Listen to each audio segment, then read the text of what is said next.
That has to have gotten us across the advertising. Because I done played a long time. Hey there, friendlies. How's up? Welcome to another fabulous episode of the Beer, Blights, and Bushcraft live stream. I do have beer. I do have bloodies. And we can talk about bushcraft.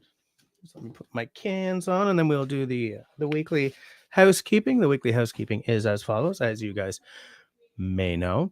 First off, if you're listening to us time shifted to tomorrow or next week or next month, thank you. That means a lot to me. I love knowing that there are people out there watching, even though they can't participate in the live chat. I appreciate each and every one of you. Thank you very much. Another thing is, if at any point those of you who are with me here tonight really like what's going on, you can leave me a smiley thumb. Excuse me. And if at any point you kind of think this is sucking, you can leave me a frowny thumb. If you do want to take a more active role in supporting the channel, there are memberships available. The button right below on that side of the screen will show you what the two tiers offer. Aside from that, I would like to say, holy crap. Check that out, guys. New member, Honeybee, just joined. Thank you, sir. Oh, I had something to talk about, and I've just completely lost it. I'm trying something out here. I'm trying to create a poll in the side chat, and I don't know if it's going to work. Okay, there you go.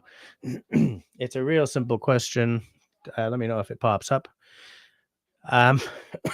I keep talking about doing patches or stickers, and I don't know if that will happen at some point. I'm just not sure when. But I can't figure out if I should do the full color logo that appears on my screen as part of the splash screen, or if I should do the little simplified one that tends to pop up in the corner. Hold on a second here. Just making sure that everything's going well, because the there we go. If you guys look in the corner there, the little logo that says sub now below it, that's my simplified logo. I used to throw it on t-shirts a lot. If I were to make like little vinyl outdoors capable patch stickers, or maybe like a morale patch or something, what do you guys think? Simplified, more dramatic design, or the more colorful one because you would recognize that one more because you see it on screen all the time? That is not the focus of tonight's conversation, though. In fact, there is no real focus. Excuse me, I'm going to mute myself because I've got a wicked cough.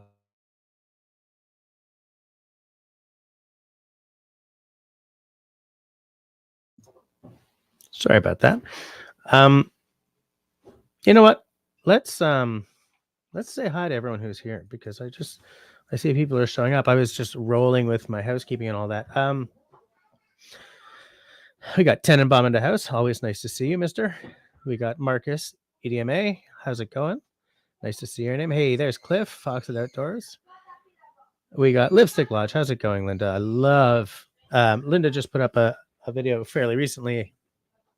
She's got a tiny house being built, and it's really coming along nice, and it's going to be a really nice little place. Really tiny house, but I just love that concept. And it's out in the woods, which is where I would want mine as well. So yeah, I'm loving watching that come together, Linda. Canadian, how's it going, man? Excuse me. Nice to see you popping up. Haven't heard your voice in a long time, buddy.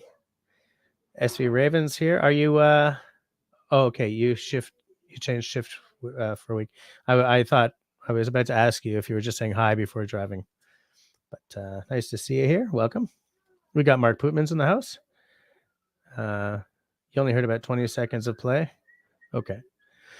Excuse me. Because Mark, the idea of playing the drum is just to get us over the adverts at the beginning, and I always disable the non-skippable adverts,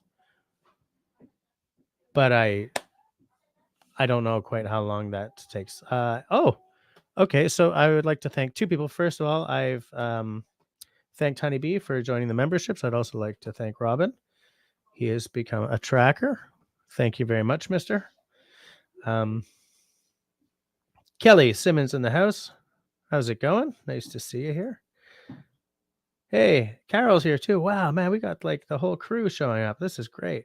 We're starting strong here, people. We'll just have to keep it going for, as long as we can. David Evans in the house. How's it going? There's Pine Martin.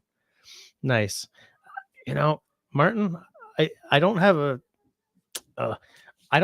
an actual theme for tonight, but I got an idea for a theme while I was just coming on, and I don't know if I should just have the chat and invite people on to talk about what I think might work, or if I should keep it for a panel discussion. I don't know. You know what? Let's make tonight's let's do it tonight, because I like this idea, and I don't know when the heck I'll be able to get a panel discussion organized. My daughter and I went to the woods this weekend. Nothing very big, just like a nature walk. And as I was digging through this bag just now to take the knives out and give them a good cleaning, my hand came across this thing. Sound off in the side chat if you know what this is. You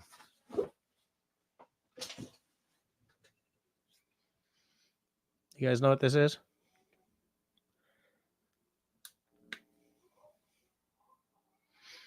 Anyone who goes fishing knows exactly what this is. And I'll tell you why I want to ask you that. Long's Quest, how's it going? Ian, the web lord, nice to see you. 8 Acres, how's it going? You have not been, yes. Nice to see you. Feels like it's been a minute. Hey, Dauber's here too. Holy crap. We got like the whole crew in the house. Tim, you're trying to get your house on the market by mid-May and you're taking a break. Okay, that's fine. That's fine. Nice of you to drop by anyway, Tim. I would like to... Oh, yes. Okay, so I'm just trying to catch up here because I asked that question and I'm not sure if... Did Serge show up? Oh, yeah, 8 Acres is Serge. I did forget Serge, and I'm deeply sorry. Pie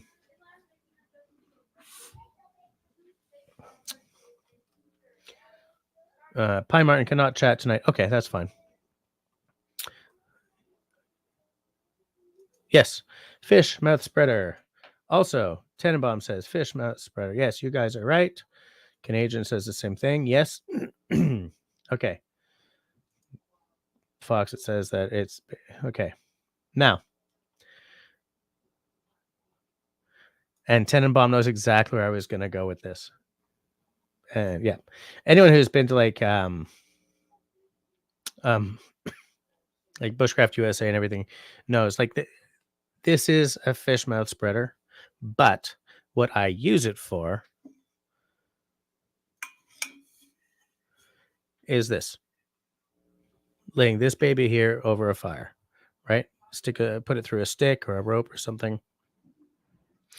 It's not a rare use for this thing in the bushcraft circles at all, but it did make me think. If you're not a bushcrafter and you see this thing in my bag, but you are a fisherman, fish person who fishes, you know what this is built for. So I wonder, what is everyone's least obvious piece of kit? Be it your bushcraft kit, if you're a prepper, homesteader, off-grid, avid camper, hiker, what's your the least obvious part of your kit? Maybe it's something that you've repurposed. Maybe it's just something that's just really rare that nobody has. Maybe it's something that isn't made anymore. What's your least obvious piece of kit? All of you guys.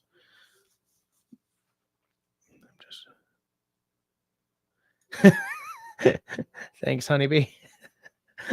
Yeah, well, 21 viewers, and I'm up to 15 thumbs ups.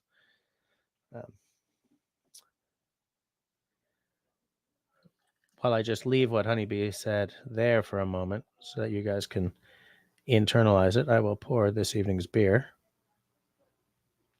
I wasn't sure that this beer, I still am not sure if this beer is still any good because, as I said, like you guys have seen me drink all the beer I've drunk over the past like 6 months, except for at St. Patrick's week in the pubs.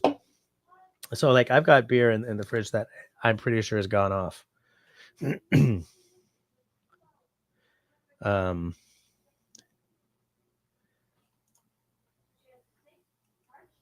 just taking a look. Gross. I'm just trying to catch up because I feel like Canadian says everything's pretty obvious in his kit. Well, maybe, excuse me. That's legit too. Like maybe your kit is completely comprised of stuff that's designed for the use that it's being used for.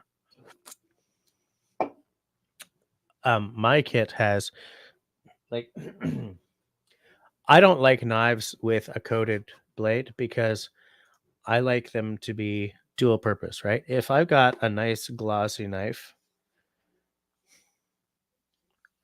right, and I need to be like signal mirroring, I'll just use this. I'm not going to carry a signal mirror if I've got a glossy enough knife that I can sort of help me. I'm lost. So there's some stuff in my kit that is not doing the job it was designed for. The Bassmouth spreader, for instance, or that is doing double duty. A knife in my kit always has an uncoated blade so that I can use it as a mirror if I need to. Excuse me. I'm sorry. I'm tired of being sick, guys. Outdoor Dauber just said something interesting, and I just country boy. The original plan was to not have an actual plan, but as I was coming online, I got the idea to ask what everyone's least obvious piece of their kit is. If it's something that they've repurposed, or it's something that almost nobody has, or it's something that's got like one use that you kind of can't tell by looking at it. I love Lee Valley for that. They on their Facebook feed or page or whatever, I think it's every week they put up some ancient tool and it's like, what is this completely weird looking thing? And then a day or two later they put up the answer. Let me just taste this beer.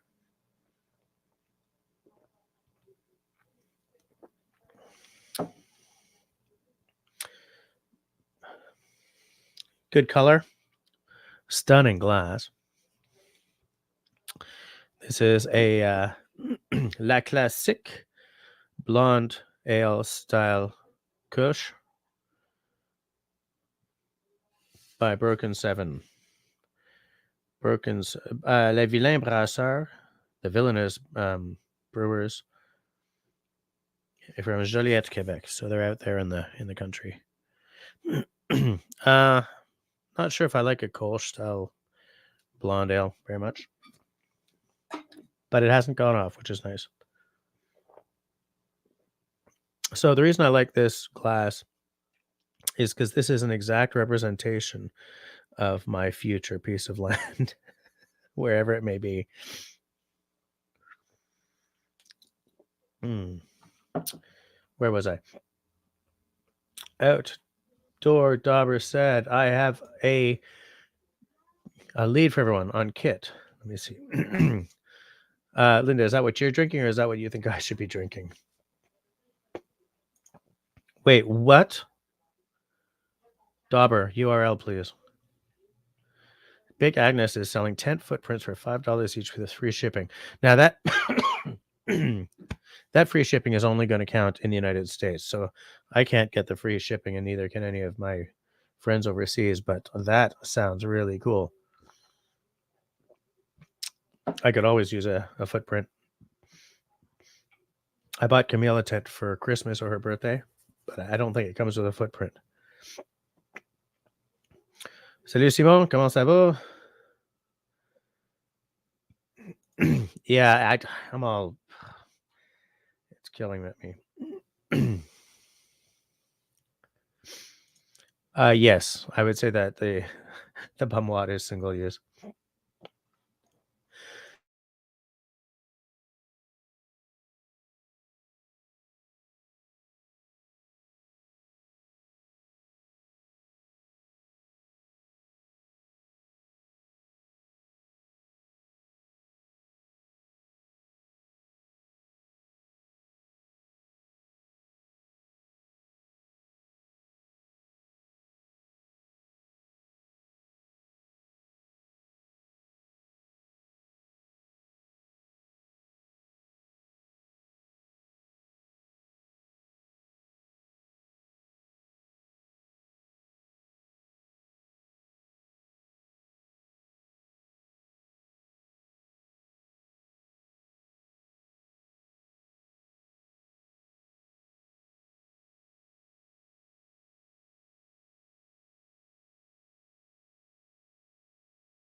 Yeah, I was totally muted there. So I'm just gonna move it. I'm just gonna move on. Simon, I'm having Broken 7 Villain Brassard from Joliette. It's a Kolsch style ale.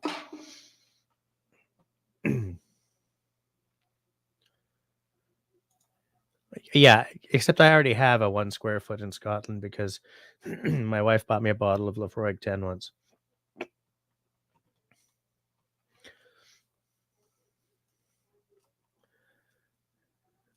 Just skipping across kind of a bunch of stuff here. Scott Green, how's it going?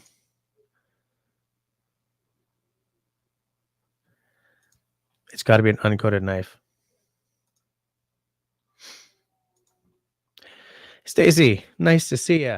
Of course, it was your Bluetooth not working. It couldn't have possibly been me muting myself because of a coughing fit and then just forgetting to unmute. Come on. I'm classier than that. Country Boy says, least obvious piece of kit, a little black box that will charge my stuff and jumpstart my truck if I drain the battery. It's also an emergency light. Small, but does it all. Wow. How small is that? Because I have a thing to jumpstart my car.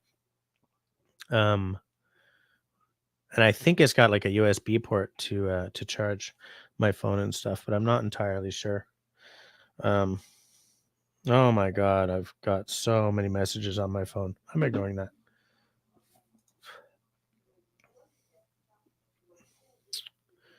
Okay, what just happened?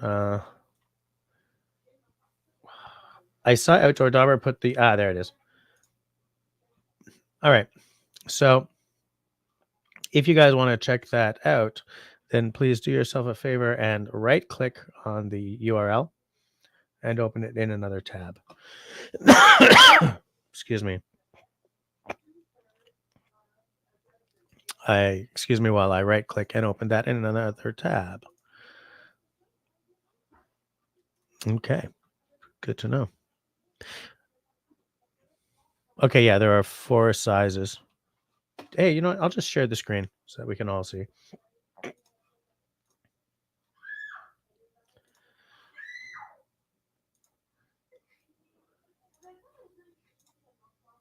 Boom. Okay, so you see there are. So I guess this is the 8x8.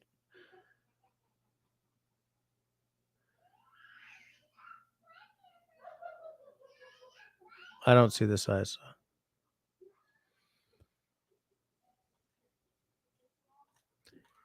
Oh, specs and sizing. Oh, there's nothing there. What? I'm just gonna add that to the cart. Well, no, I won't. Oh, that one's out of stock already. What about this one? That looks like. Hey, the code is Happy Camper. So these work with specific tents, but man, as far as I'm concerned, uh, yeah, it doesn't say the size. It's because they're made for. I think if you know what model of tent it's made for, then you kind of get what the size is. But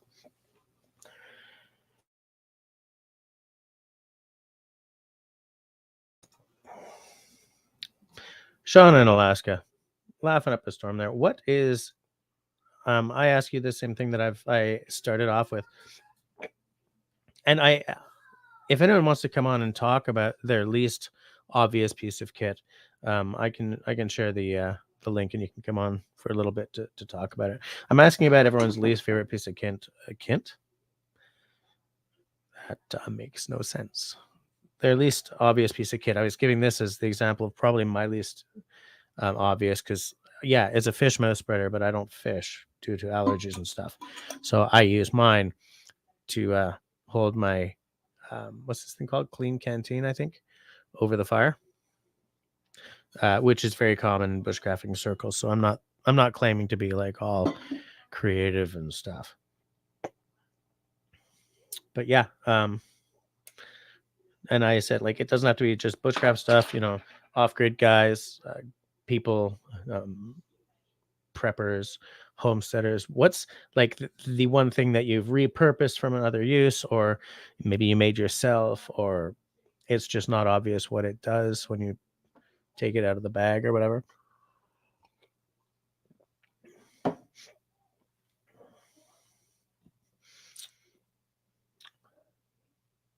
Okay, Yellow Jacket 4 is the 8x8, 8 foot by 8 foot, 6 inches, and that one is out of stock already. That's probably the one I would want. Hey, look who's here. Someone did not live stream tonight, mister. The heck? What's up with that?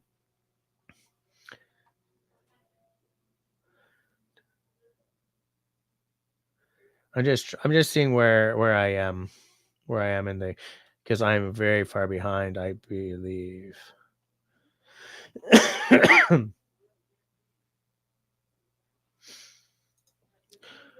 Raven says, my least obvious is the tubes from the toilet paper rolls filled with dryer lint kept in a Ziploc. I guess that would be for like fire starter. Did you wax those or are they just full of dryer lint? Hey, look who's not chatting with us on screen. He's been listening and shaving. Okay, that's legit. I don't want to shave on screen, that's for sure. I tell you what, about 6 months ago, I was shaving, and I don't know how, like, my hands are wet, and the straight razor slipped out of my hand and, like, went down, like, almost touching me a couple of times on the way down. But by some miracle, not only did I not get gouged anywhere on the way down, but as it hit the floor, it sort of closed so the blade didn't get destroyed. It's pretty small for what it does. The case with all the cables is about 5x8x3. Okay. Yeah, that's smaller than the one I have, but the one I have, I've had for a few years. I love it when that stuff gets downsized to more manageable sizes.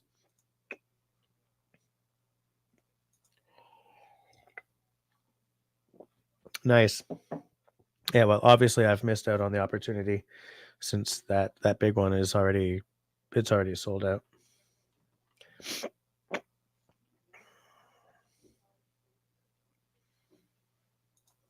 Yeah, I know, man. I felt that, and I felt lucky that I wasn't destroyed, and I felt lucky that the blade wasn't destroyed because that I was going to say that straight razor, but the scales on it are new. That blade is the same age as Canada as a nation, 1867. So I would have felt horrible if that had shattered on the tiles. So true, absolutely. Yeah, that's true.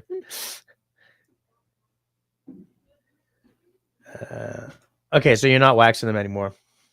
I feel that the waxing is just to make them more weatherproof. Anyway, like I don't know if let me backtrack that a bit. I feel that the main task of the waxing is to make them weatherproof, but that a secondary effect of waxing your fire starter is that it burns longer, so it gives you a little more time to sort of get the wood on top. Like you don't have to feel that you have to hurry, kind of thing. Sharon in the house. Speaking of which, how many people are we in the house? We are 17 watching now and 23 likes. Oh, that's a good ratio. Uh,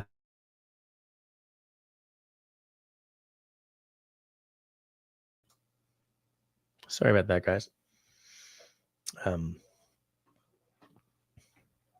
yeah, honeybee man, you gotta have some non-obvious toolage around your house.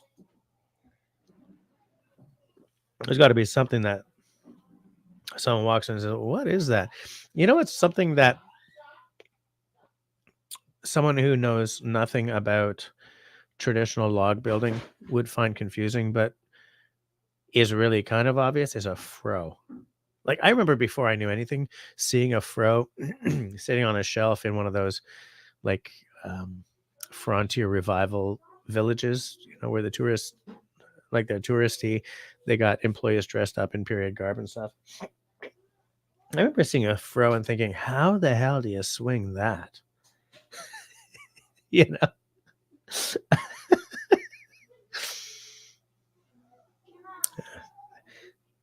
And like, if you take 5 minutes to look at a fro and think, what's going on here? It sort of presents itself to you, right? But like, because you almost never see a fro with an associated mallet, like lying there.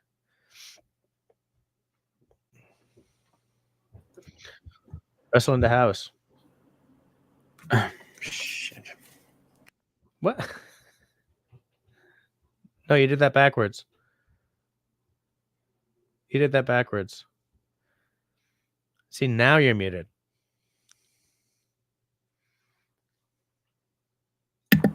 There's just a delay. I don't know. Yeah.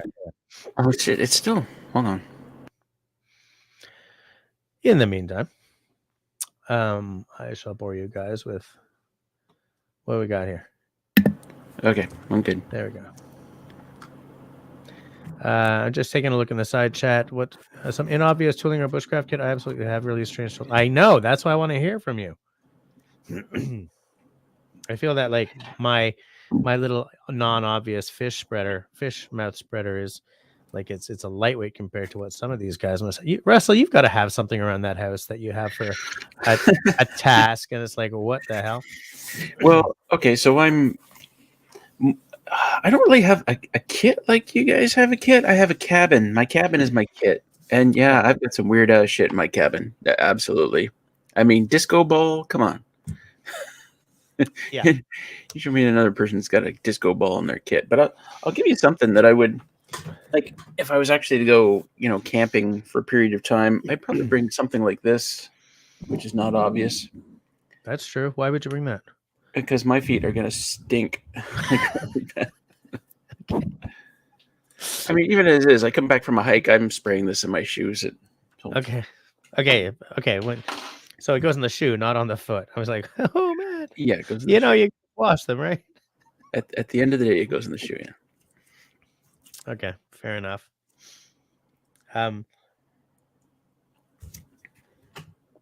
I think at the end of the day, we all want kits like Mike McQuilton. Yep. Even if it's not repurposed stuff, it's all just so beautiful and handmade. And he makes a lot of his own stuff, right? He makes his own ferro rods and stuff. Yeah, absolutely. He's got some nice stuff. I kind of feel that I think that he used to do courses or something. He used to in some way do like outreach. And so I feel that his kit reflects the fact that he was doing it in some way professionally out there. I don't remember what the story was, but in some way his profession was outdoors. And when your profession is outdoors, the kit you can start associating with your day to day. Yeah. It's on another level, you know? Yep. Yeah, I remember him saying something about taking groups out. Yeah, something like that. Yeah. For those of you who may not know, I still have the poll open at the top of the side chat about the stickers or patches that I may eventually get done. It looks like so far full color is winning. Yeah. Yeah. Which surprises me. Well, maybe it doesn't. Maybe it doesn't. I'm surprised you would consider not going full color. Okay. And here's the thing. All right. We'll talk very briefly about this, but I don't want to totally go off subject. Yes, Honeybee, he did. And he did it twice. What did I say? Shit? Three times, Honeybee. As long as you don't say shit like over and over again, because that, I mean, you use words like shit sparingly. That way you don't get demonetized.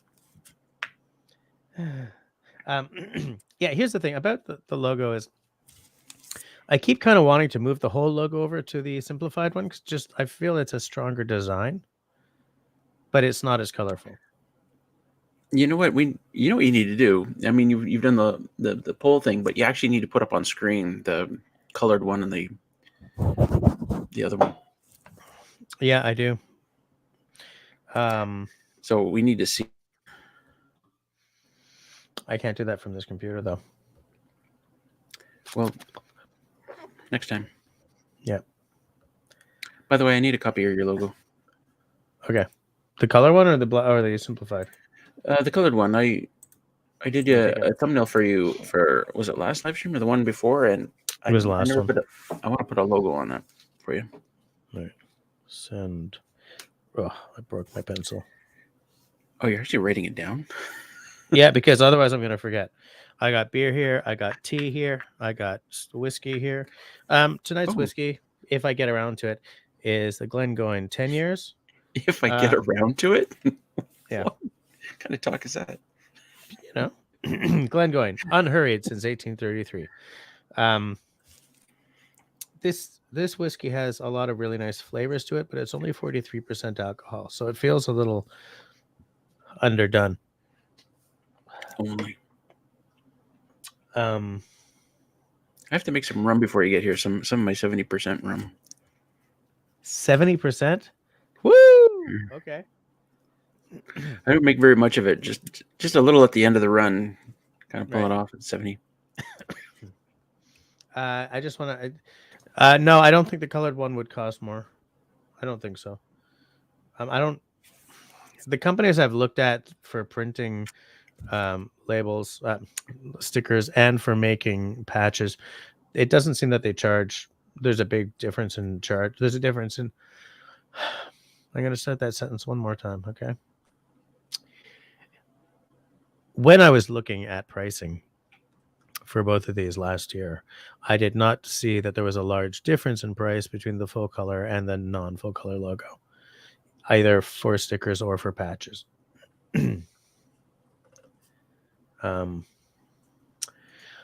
Yeah, window sticker just in white. For that, it would have to be the simplified one, though. No, Rob, the simplified one would not include the sub now banner.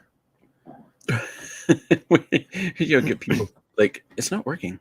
Yeah, stop hitting my window. Honeybee says they're all actually temperature-sensitive materials that melt at a given temperature. They help in timing things like sinking heat from delicate edges or surface temps for temp finicky working time. What is he talking about? What did I miss? Oh, I have special wrapped crayons that I keep next to a blowtorch. That's yeah, interesting. that is interesting. Yeah. That's next level stuff, isn't it? Yeah.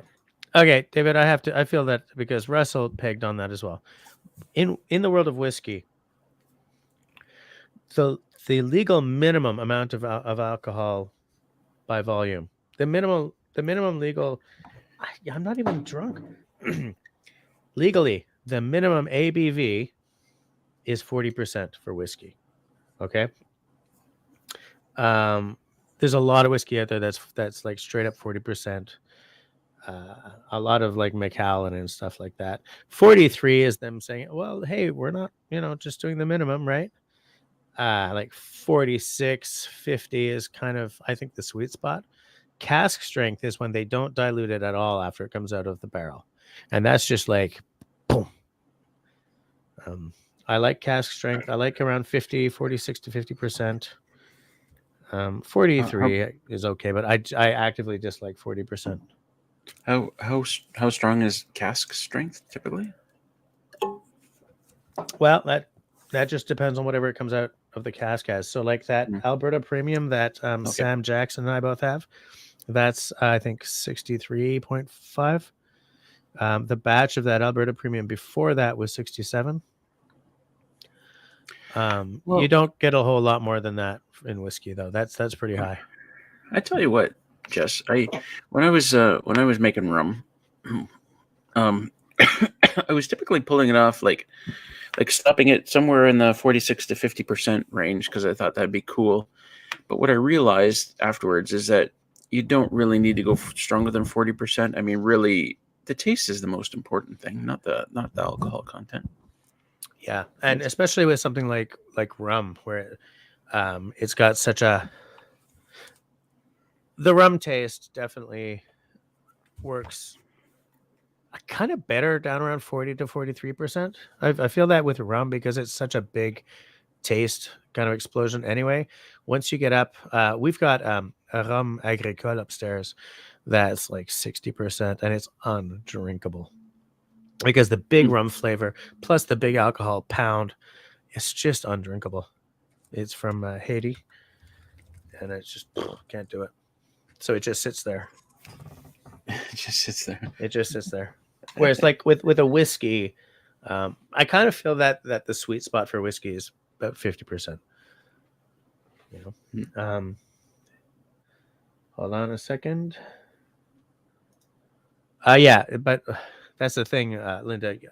For those of you who don't know, Lipstick Lodge is getting a logo made, but like a sign size, a metal sign. She showed me the. Not a bad idea.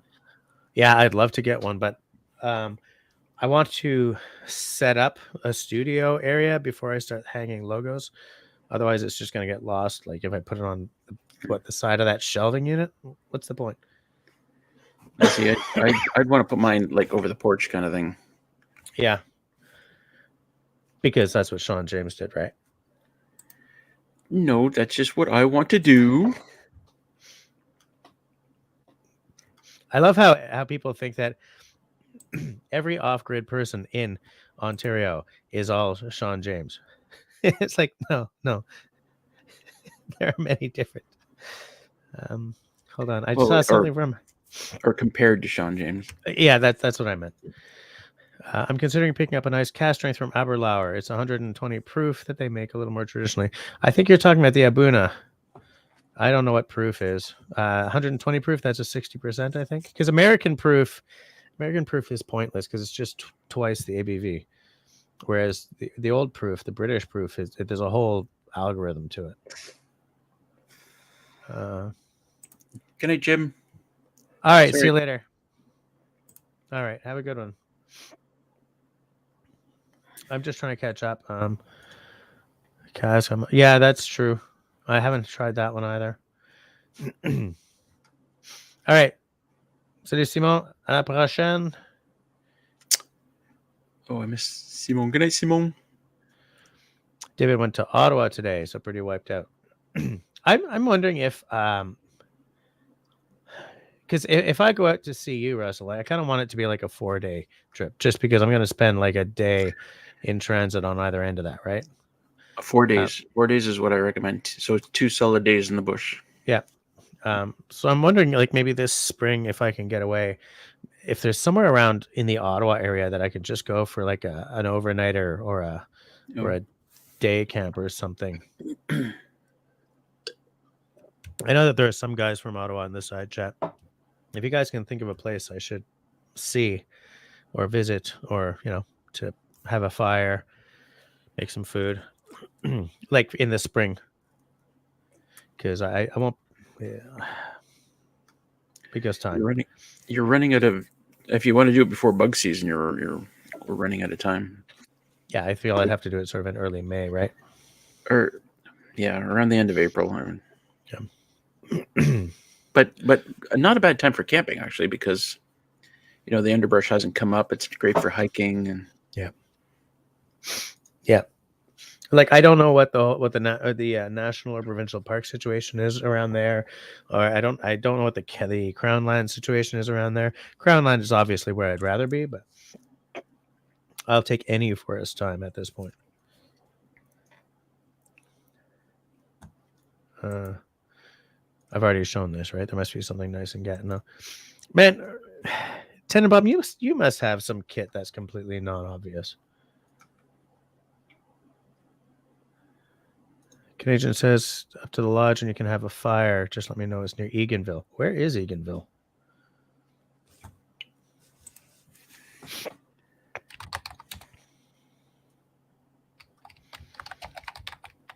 Are you looking it up?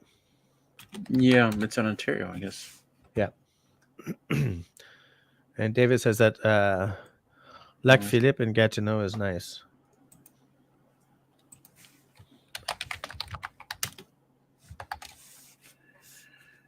Uh, 3.5 hour drive ish. From here or from you? From you. Okay. It's probably closer to me.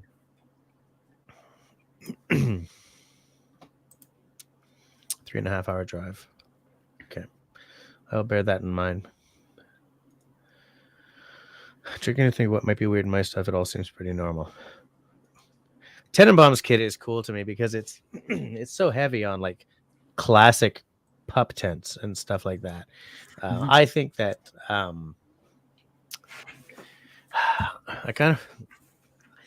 wish I could get Vince Tenenbaum to do a video series on his tents. It doesn't even it's funny. I know so many people who have interesting stuff to share, but for instance, some of them don't want to be on screen. Others have no equipment. That one's harder to fix. And it makes me wonder, why do I think that everyone has to have a YouTube channel if they're doing something interesting? That's not a philosophy I ever used to have. And is it because I just want to watch their stuff, or is it because for some reason YouTube has poisoned my mind and now I think everyone's going to have a channel? Well, I think we get into the illusion that, well, if I'm going to have a channel, then I'm going to have a channel, whereas you can just use it to share stuff if you want. Right. Kind of like sharing stuff on Facebook, whatever. Everyone say bye to Honeybee. Good night, Tyler. See you later. That's Tyler, right? Yeah. Oh, wow. Check that out. Cozy Corner Cabin. Me and the wife celebrating our 26th anniversary. Wow. Nice. How did that happen? That's cool. I like that. I'm just taking a look here. I'm a brat. Your lodge is almost 6,000 square feet. Christ, is that a lodge or a hangar? But of course I'd want to sleep in a tent. Of course. I'll come into the lodge for supper and for beers. For Ontario microbrews. No, if you're going to spend a night in the woods, you're spending a night in the woods. Don't go down that road. No, I'll come in for breakfast beers. Breakfast beers. Only the ones. Only the good die young. I don't even know why I said that. It doesn't make much sense. Makes no sense at all. Yeah, exactly, Sharon. Thank you. No glamping. 8 Acres says he does have a channel, but no time to make content for the channel. That's a problem that I have as well, mister. But I tell you something. Well, sir, I why did you change your name? I think Sebs will have an interesting channel one day. I have poured the scotch. This is a 10-year, so I have to let it sit there for 10 minutes. All right, it's 46.18. I can sniff it.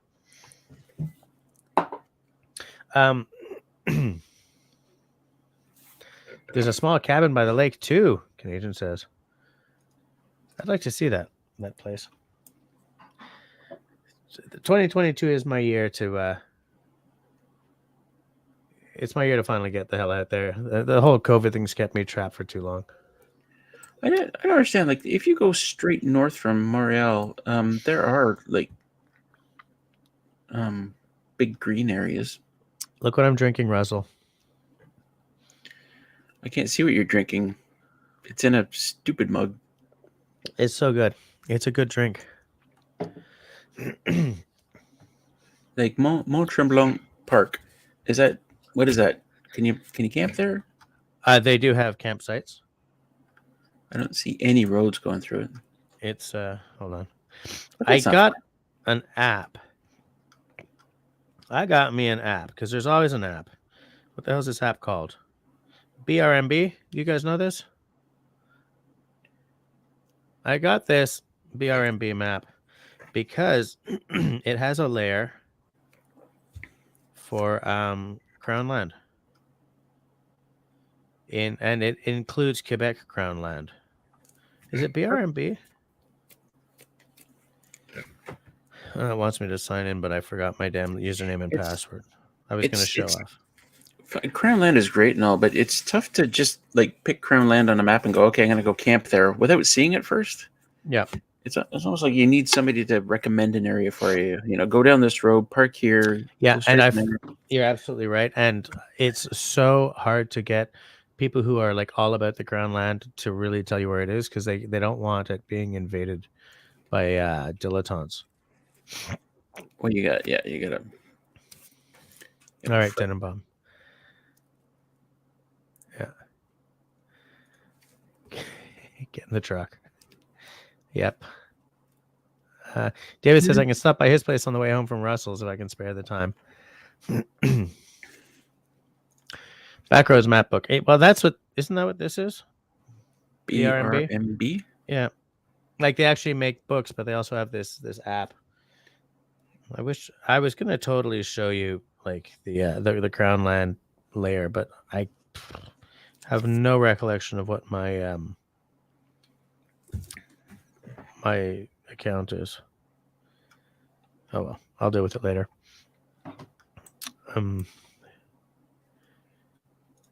Yeah, BRMB. Your buddy Glenn has 200 acres across the road at the lodge too. So, geez, you guys have like space, man. You guys have breathing room.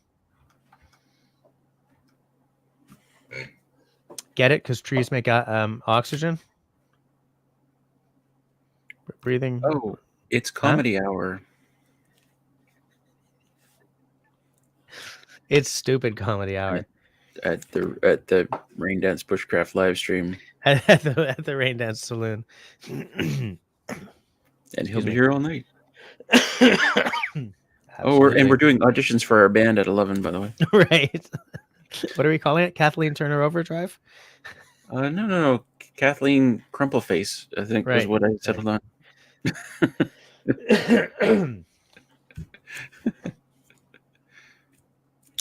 What? Why do we? Never mind. Why don't we? is my answer to that. Fair. Absolutely fair.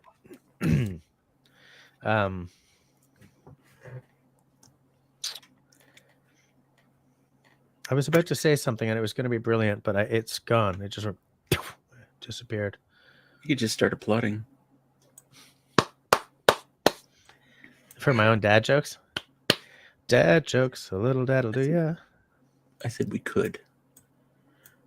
Look at all these- Linda's gone to turn off the generator. There's wildlife reserves north of you as well. Yeah.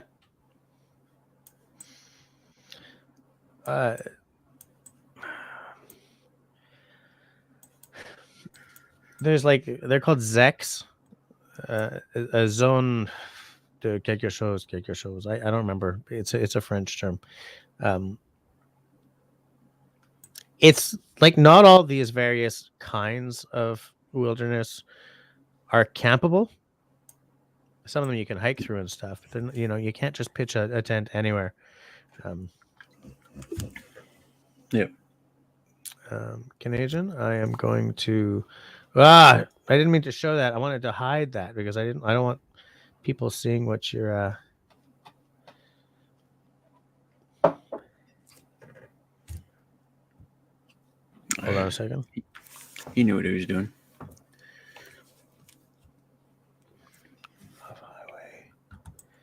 Off highway 41. Okay. Yeah, Zone Écologique de Québec. Maybe ZEC. No, because it's a C, not a Q. I don't remember. Okay, you ain't scared. All right, never mind. You guys packing heat? We're not having that conversation. Am I at, okay, in 1 minute. Hey, look who's here. Hike with Mike in the house.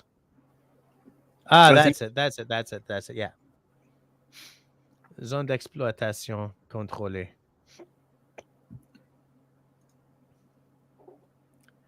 Oh yeah, so I was saying hi to Hike with Mike, who's in the house. Hike, do you have any camping or hiking or whatever gear that is kind of non-obvious? If it's something you're repurposed or something. I'm so proud of you bringing the conversation back. I'm trying to, stay on target. How about this? Like, how about all the people who take a flashlight but not a headlamp? Yeah, and it's funny because I was one of those guys until I got my first headlamp, and there's no way I would go back. I mean, I do have a flashlight, but you've got to have a headlamp. Or, those little flashlights that do the 90 degree, and you just sort of clip it onto your onto your strap or something. I love those. Still not as good as a headlamp, but yeah, I get you. Well, if the headlamp will shine red, then you're right. If it won't shine red, you do tend to end up with a lot of bugs around your head. So that's the one reason I like the little 90 degree, but I don't have one of those right now. But I do have a headlamp, and I do love it. I definitely do love it.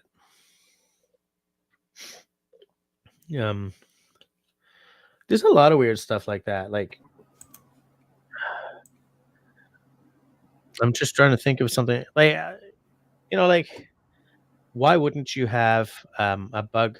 The thing that goes over your head, the bug mesh, or a bug shirt, or like for certain months of the year. Why wouldn't you bring those? Oh yeah. Well, it's there's a trade-off. It's around here it's either bug spray or bug jacket, bug hat kind of thing. And I can't stand bug spray, but Jesse, you'll use it when you come here. If not for the bugs, then somebody mentioned here, Hike with Mike, there are ticks around here, and I can show you how to deal with them. But bug spray on your pants, also deals with them. Yeah. I mean, I don't bother putting bug spray on your pants. I just check every now and then. But it's funny, because ticks never used to be a problem in the province of Quebec. So to such an extent that when Lyme disease started showing up, the doctors kind of didn't believe in it. Like, we know people who had to go to the States to be tested, or to maybe Ontario. I don't know. It's I mean, it takes a long time because we never had them. They were not endemic to Quebec at all for the longest time. Well, that's kind of like in Sean James's area. There's no ticks either. Wow. There will be one day, but there aren't right now. I mean, I'm personally driving them up there. Yeah. You gotta lord that over me. Ticks. Here you go. Here you go, Sean. Hey, Sean, look up. Special delivery. It's okay. He's got permethrin impregnated clothes. Oh, sure. Till I show up with a syringe full of ticks.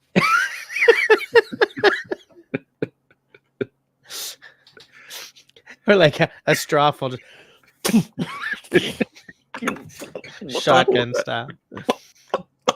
Yeah.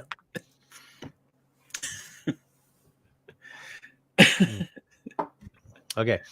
So I've ignored the side chat for wait, Hike with Mike, your tomahawk is your least obvious piece of kit? How is that not obvious? Well, it's in the normal hatchet, I guess.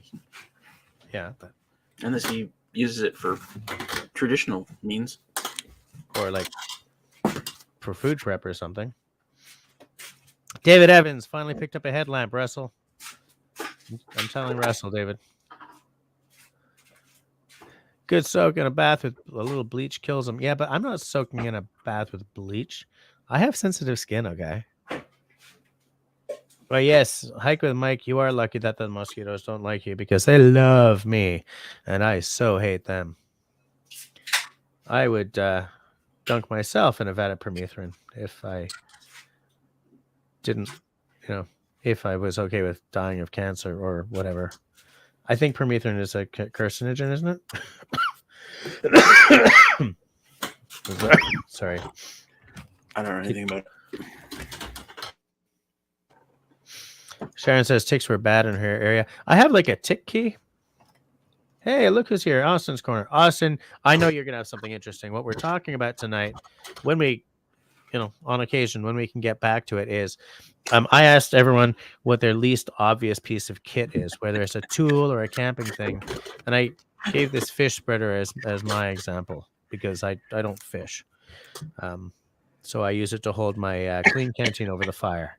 And I know you've got something interesting, either a repurposed tool or a custom made or a blah, blah, blah. What you got, mister? I could say that at every conversation. We're talking about something interesting when we get back to it. Yeah, well, yeah, because we've sort of taken the circuitous route a couple of times here. We were having some great conversation if we ever get back to it. I don't know, we'll get back to it, but yeah. Really intellectual stuff. You'd be really excited. I'm trying to keep us on the straight and narrow. And Russell's like, talking about our conversation. He's like, I thought I was out of it. Or is it just when I think I'm out of it, they pull me back in? It's a little Godfather quote for you guys. I think I might have misquoted it. Excuse me. Who said that in The Godfather? What's his name? It's at the beginning-ish, because he's trying to live a straight life. Was it Michael said that? I think so. The names escape me because I have not seen The Godfather since. I'm gonna call you on that, Jess. If you can throw another day in your vacation, we'll do a Lord of the Rings and Godfather marathon. There it is. It is Michael. It's Godfather 3. Okay, there's a huge difference between Godfather and Godfather 3. Yeah. I once had a forestry professor tell me he'd rather risk the side effects of the unknowns of permethrin than the known of limes. Yeah, that's actually a good point. Yes, and there's the exact quote. Just when I think I'm out, they pull me back in. I don't believe that Godfather 3 was the best of the bunch, though. I'm not a person that will quote anything from the Godfather 3. No. But I loved reading the Godfather, the original Godfather, the script. Oh, it's awesome. Awesome stuff. I used to have the shooting script from, or one of the shooting scripts from, I've completely forgotten the name of the film.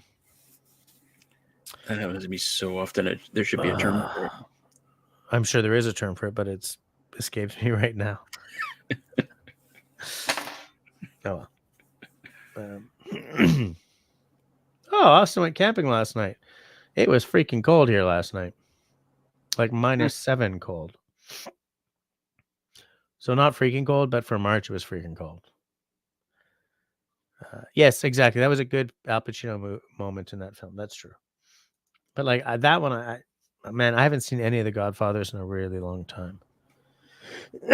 Excuse me, sorry guys. I'm trying to mute my mic when I'm about to cough, but that one was faster than I was.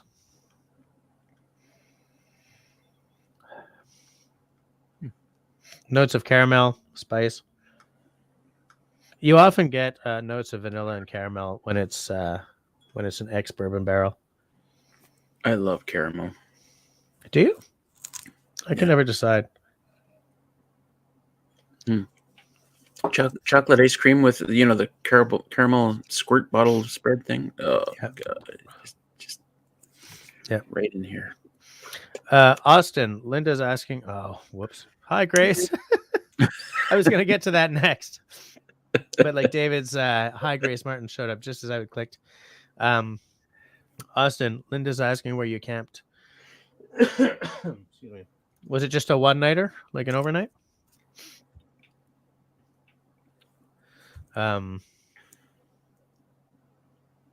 Yeah, camping Monday night. Interesting. I would love to be able to camp just any night of the week. Linda's getting a large mosquito zapper.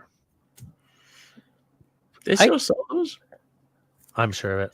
I'm absolutely sure of it. You know what? What's better is well, I don't know if they're better actually, but they have those propane traps. You take a 20-pound propane thing and you put something on top of it, and it draws in the mosquitoes. But you gotta have like 4 of them, because it really depends on which way the wind is blowing. So you put them at the 4 corners around your cabin, kind of thing. And wow, the 4 corners of your cabin. Okay. Not right on the corners of the cabin, but out space them out, because you want to kill all the mosquitoes in the area around your cabin, right? So right. Like if you just had one, but the wind is blowing, in the wrong direction, then you're gonna kill all the mosquitoes in that direction, right? Yeah.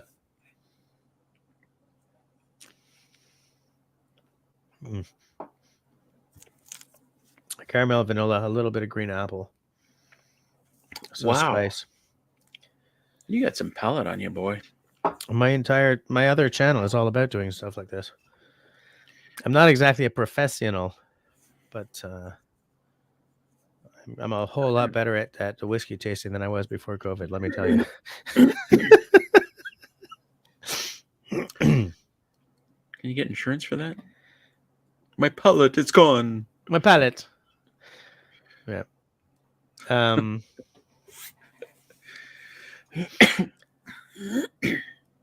Everything okay there? Excuse me. I get a thing as well. Are you having a rough day? No, a rough, life and stuff. I understand that completely. Absolutely. So I priced out my new computer today. By the way, just to keep you guys up to date. Let's zoom in for this. Okay, tell us. $3,200.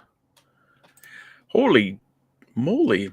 Yeah, that's a lot more than I spent. Oh wait, does that include like monitors and stuff, or no? Oh, was it a Mac? Oh, it's a Mac. No. Okay, that explains everything. Here's the thing. Let me explain. Okay, and then I'm gonna rail on you for. And then I'm gonna rail on you for half an hour. So go ahead. Half an hour? But that's gonna bring us to 10:30. You know what? I got it. 15 minutes. I've got to implement. Here's what I got to implement. Before I implement anything, Austin says, I went camping for one night at a place called the Kickapoo Valley Reserve. Well, it's just because there was a conversation that I tagged Austin in, so I want to. Kickapoo. Is that real? Yeah, I have a very, very, very vague idea of where that is, and it's just because of a conversation like a long time ago, or something happened in that area at some point. I don't remember. Slap a shit. I'm not sugar maple tapping at all. I don't live in the right area at all. But where Serge and I used to go, Serge is out now, but where we shot some videos last year or the year before, or the year before that. The videos I did with Serge was on a maple, like there was a cabana à sucre with, what do you call it? Is it a maple farm where they do the tapping of the trees? Sugar farm or Sugar farm? I don't know what they call them. Yeah. Awesome names to go camping one night each month, March to October, November. That is an awesome idea. That is. That's a great idea. Destiny says, trying a natural combo of crushed flowers this summer for a natural way to at least fend off some insects. We'll see. Hi, Destiny. I am. That would be interesting. Yeah, that'd be cool. Does Destiny have a channel? No, I No? don't think so. Destiny, yeah. Because I'd be interested to see what that recipe is. Okay, like this: Sugar Bush, Sugar Shack, Sugar Camp. I think it's Sugar Shack. But I was talking about the forest of maples around the Sugar Shack, because I know the Sugar Shack is the house. Yep. Pyrethins are pesticides found naturally in some chrysanthemum. Okay, yeah, chrysanthemum makes sense. They're a mixture of 6 chemicals that are toxic to insects. It's the hell. Yeah, that doesn't surprise me because. What are you doing, David? Where are you going? David, get back here. Is David leaving? We should have gotten David on screen, actually. I was thinking about that. David, can you come join us on screen for a couple of hours before you go? I was going to say, in this book that I helped to edit when I was working at Reader's Digest, it goes into how chrysanthemum is a good natural, not pesticide, but pest control item for your garden. Like if you ring it with chrysanthemums, it keeps certain pests off. I was going to go digging through the book for the information, but I kind of feel cheesy now that for this book that I made, it's like it's a flex or something to work at Reader's Digest, right? But I do remember that chrysanthemum is very good for pest control. I'm wondering if that was one of the plants that's good for slugs or not, but I know it's good for certain things. You know, what's good for mosquitoes is having a bat house on your property. Oh yeah, if we could ever get bats in our bat house, I'd be so Alfreding right now. Yeah. You have a bat house, but it's got no bats? I do have a bat house. It's not in a very good spot. Okay. Hold on one second. Tabernacle. Where was I? So did everyone say good night to David? Yes. Okay. Hold on. Okay. She will share them on her channel if they work, Destiny says. 11 miles of swamp hiking. Isn't that like 22 clicks or something? Not a, no. No, I have that wrong, right? I don't know what freedom units convert to at all. 11 miles of any kind of non-sidewalk walking is a long ways. Is that even possible? Swamp hiking? Yeah. Oh, Destiny, the book. Oh, God, I feel cheesy doing this. Yeah. It's called the Canadian Illustrated Guide to Green Gardening. Environmentally friendly methods, all organic alternatives to chemical pesticides and fertilizers. Over 3,000 stunning full-color photos and illustrations show plants at their peaks. And so on and so on. I was at Reader's Digest for about 5 years. Not like working at the magazine. I was working in the books division. Kickapoo Valley, been all over that state. Burnett Island State Park is a fave of mine. It was previously Shittapoo Valley. I disbelieve you massively. And Austin says, and yes, while Kickapoo sounds like a place from Red Green or an HBO series, it is real. Yeah. Mike loves bats. I feel that you're taking the piss out of Hike here. Why do you call him Hike?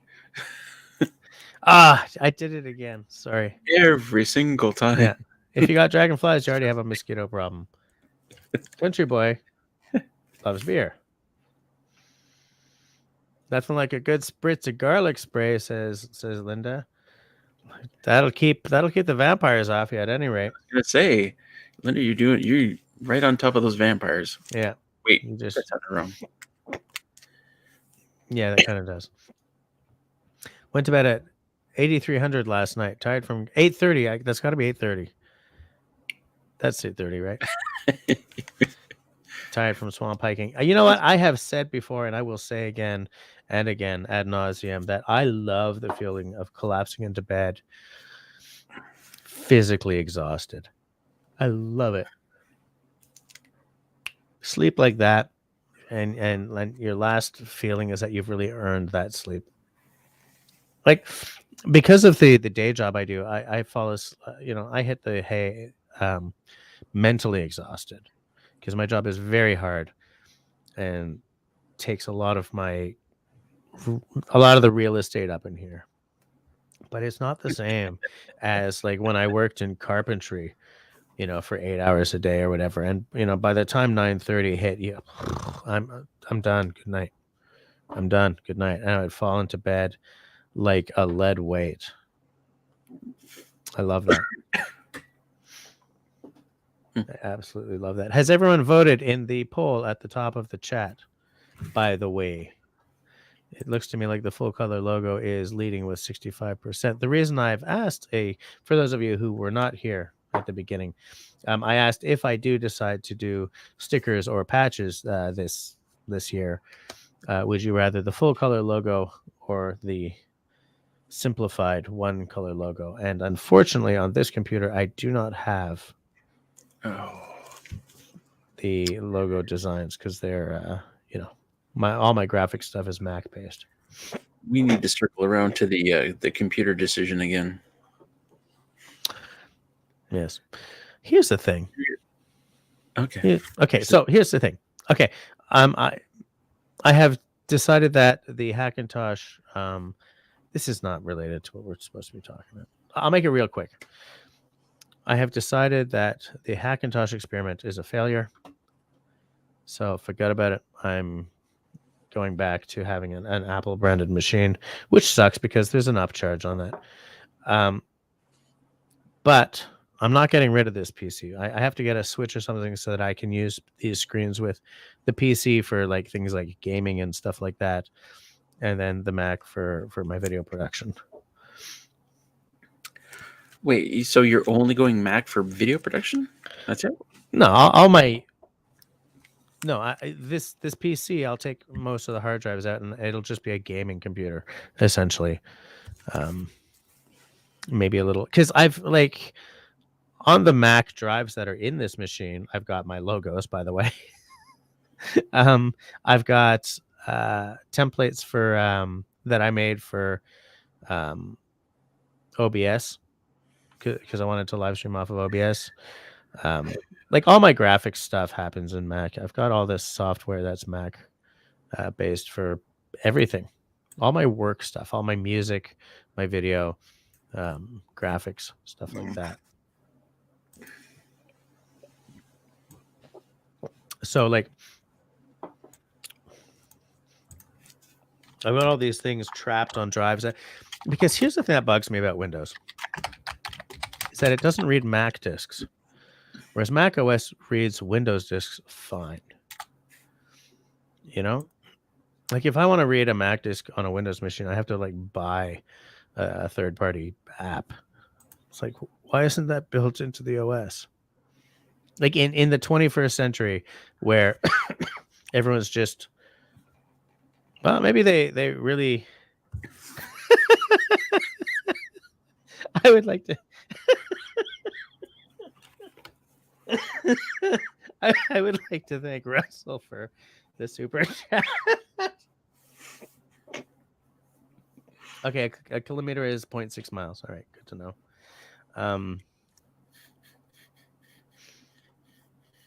Quicksand and swamps. You know what? It's funny. I can't find my cursor.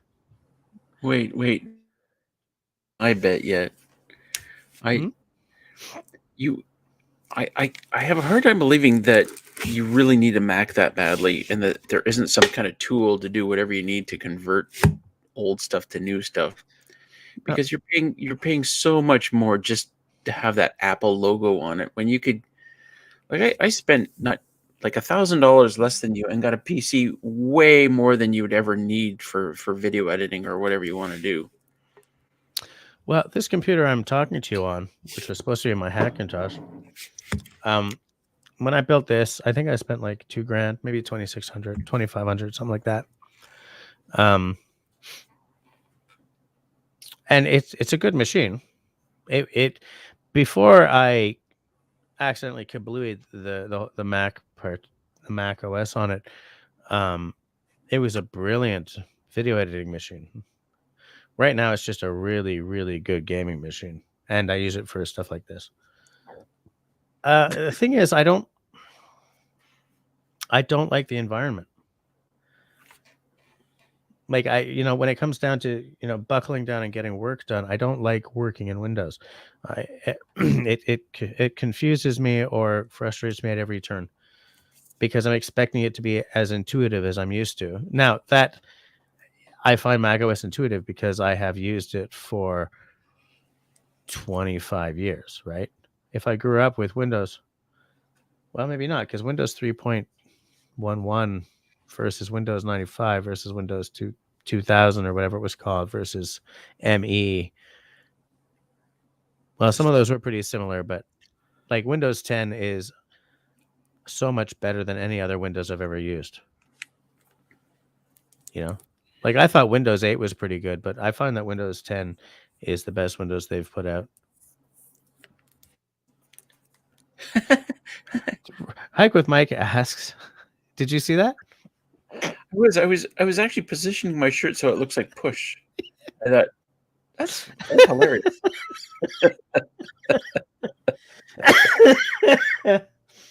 Scott Green says that he finds the Mac OS is clunky. Hey, Scott. I've never heard it being. I'm going to start that again. I've never heard it called clunky before. I've heard it called a lot of things. Like people who are just like grew up with Windows or Linux, especially. But the guys who are into Linux or like BSD or any of that, they don't like either of us, right? To them, Windows and macOS are both lightweights. But I never heard of macOS being called clunky. I've heard it called stupid and ridiculously expensive, but never clunky. Yeah, me too. I've heard that. Anyway, so how close do you think you are to actually buying this new computer you want to buy? I'm going to buy it in June. Months? Oh, wow. Whoa, okay. June. I think I'm going to buy it in June. If I can. I'm not sure if I can, but I will try to get it in June. Well, I'm glad I donated that $2. Yeah, thank you. So if anyone wants to donate, Scott, I would like to. One thing I do want to point out is that hey, 8 Acres is still here. For some reason, I thought you were already got to. Hey, don't you go commenting on Chris Rock? That guy was a gentleman after he got executive slapped by that other dude. Scott, the thing is, the Finder UI, the Apple interface guidelines are in every other computer company's office. Everywhere. They wrote the guidelines that every other interface is a reaction to. Right. So they're like, how they sort of jokingly or not so jokingly say that in philosophy, everything these days is a reaction to Kant. All operating systems are a reaction to the Apple interface guidelines. The reason why in Windows all the icons show up on the left side is specifically because they didn't want them to show up on the same side as Apple. But here's the thing: when Apple designed them on the right side, it was in relation to where the mouse sits on your desk. Everything is on the right in Mac OS. And everything is on the left in Windows because they didn't want to be Mac-like. That's really boring, but I'm a geek about this stuff. And I used to work as a designer. So, I mean, but yeah, and not everyone loves the Mac interface. And I think it really does come down to what you grew up with. When I bought my first Mac, I hated Macs, but I was so tired of computers that didn't work. And I bought into the Mac thing at exactly the wrong time, let me tell you, because that was the bad old days of OS 9, which was not a good operating system.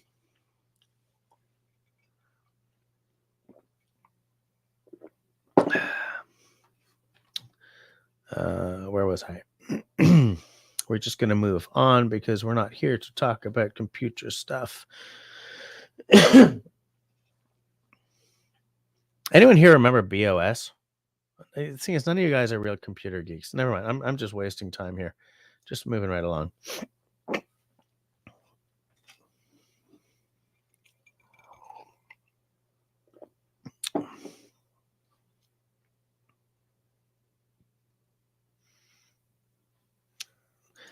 We got a rush via Ayn Rand quote from Hike with Mike here.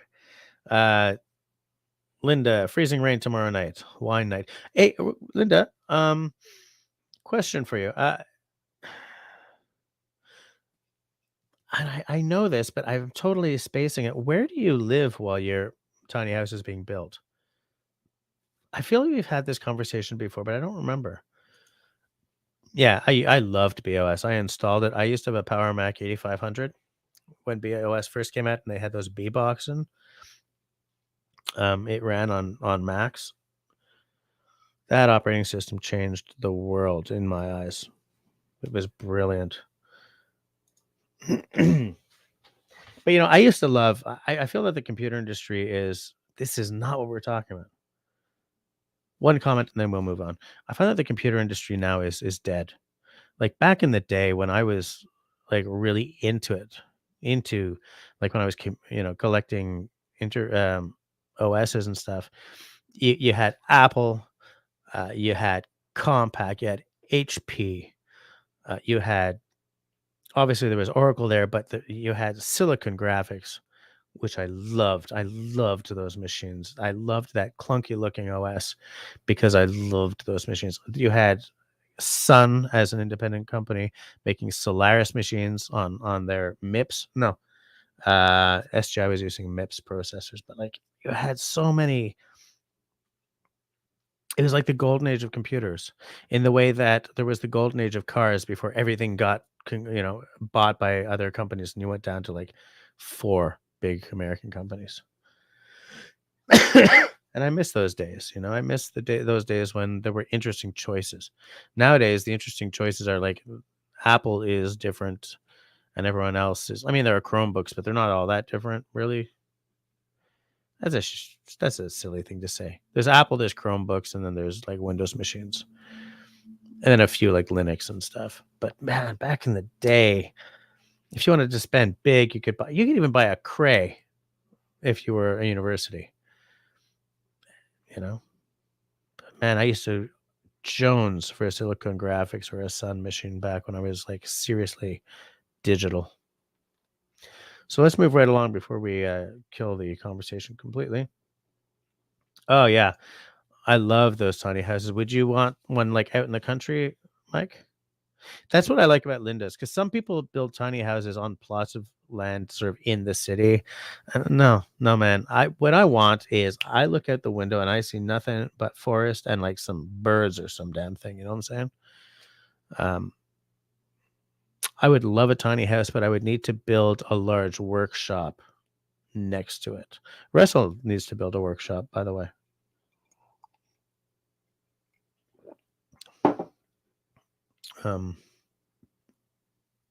Oh, and Scott is helping us get back on topic.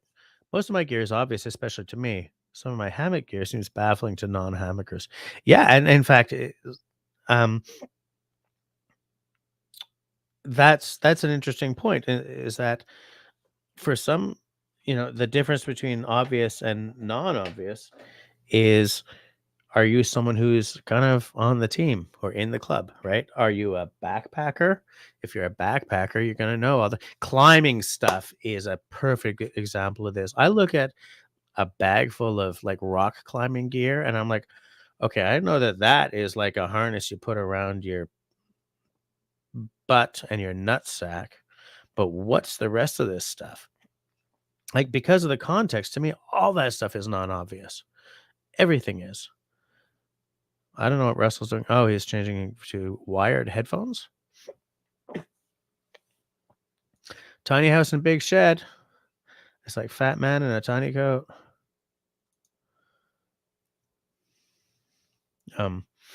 But so Scott, like it's interesting how, like, yeah. In fact, when I first got my hammock, there were a couple of things. The hammock that I still have not used after like 4 years. When I opened the box and I looked inside, I was like, okay, I don't know what that does. But yeah, thanks for mentioning that, because it's so true.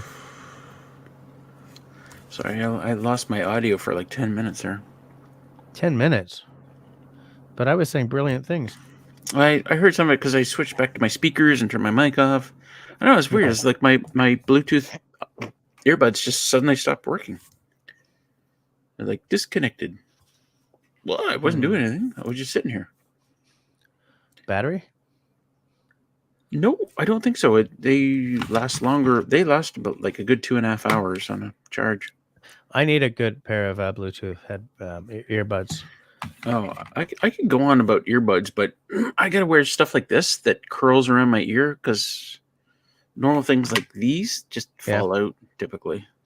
Is that the Apple ones? The rigid Apple ones? No, these are X-Loin.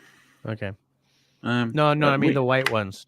Oh, these. Like, I don't know what these are. Because the current Apple had earbuds, like the non-premium ones that are just hard plastic, they just fall right the hell out of my ears. So like, I don't ever use them. 99% of earbuds like this just fall out. I don't know how people keep them in all day long. Absolutely. Okay, you're in your trailer right now, Linda. Okay. Yeah, Scott. Excuse me. I bought the it might even be longer than that now. You know what? Let me check my email to see how long ago. Oh, that's. What's the 4 years thing? I missed it. I think that 4 years is how long ago I bought my camping hammock, but maybe not. Maybe not. Oh, I see. I see where that went. How many times have you used it? Bupkis. Well, you can bring it here if you want. Yep. Is that where you can bring? Hammock or tent? 2017 is when I bought it. I don't know. I was thinking hammock, but maybe I'll just bring both and use whatever the terrain lets me use. Because what I'll do is I'll rent a car or a truck or something. Well, how much space in your pack does a hammock take up? If you'd be interesting for 30 seconds, I'll go get it.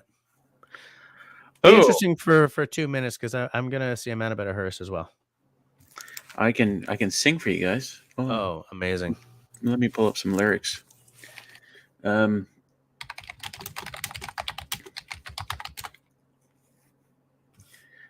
but there'll be no accompaniment. I don't know if I can do it.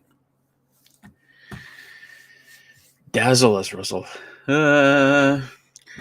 Love on the rocks ain't no surprise.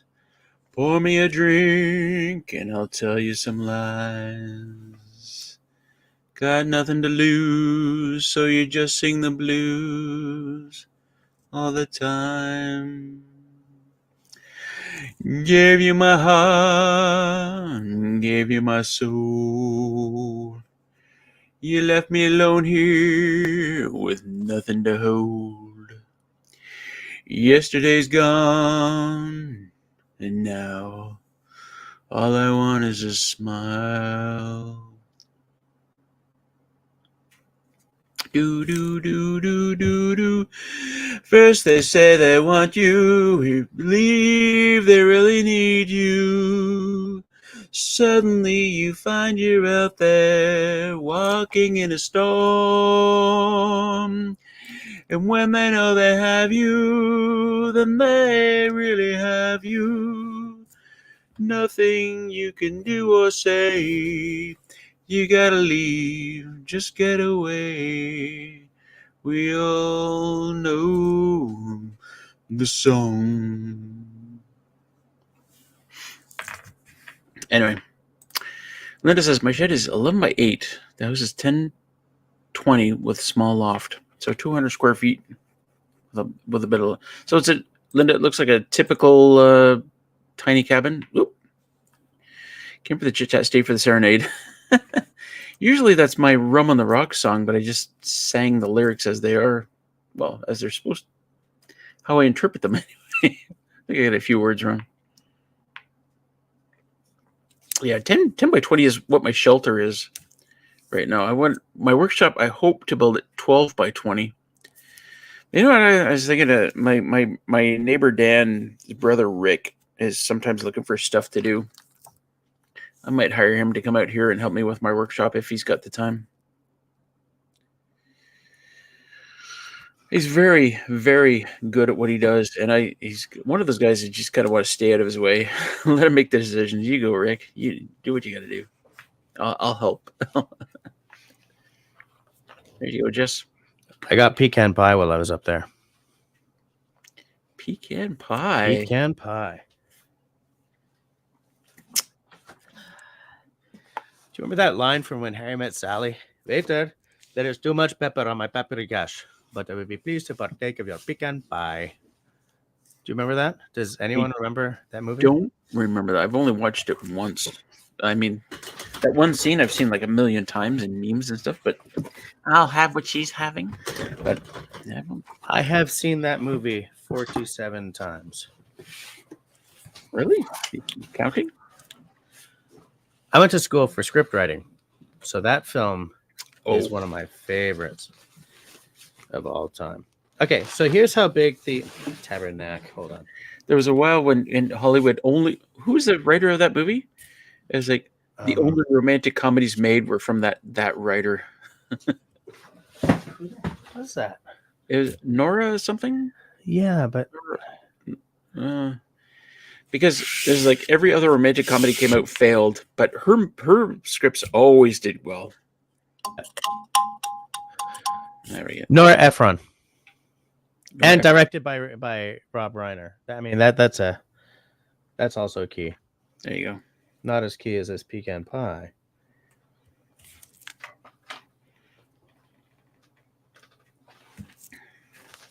I'll have what Jess is having. Oh, yeah. Pie. Wait, show the package before you take it out. I'm not going to take it out because it's not worth it. Oh, okay. So how heavy is that? It doesn't look very heavy. No. Okay, so you have no problems. When you come out here, I'll have no problems bringing in whatever stuff you want to bring. You can bring a ton of stuff with you if you want. Okay. This is what is this? This I think is the fly. Yeah, because in here is the hammock, and the Dennis is still here. That's weird. Dennis is still here. Dennis, do you want to come on screen? I think Dennis. I think we've talked about this hammock before.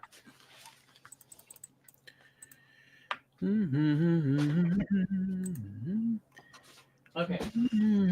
So when I ordered this back in 2017, I got the hammock, water collector funnel set, whatever that is. Yeah, and then the fly and some snake skins. Are you giving Dennis the URL, or do you want me to do it? I sent him the magic. Okay.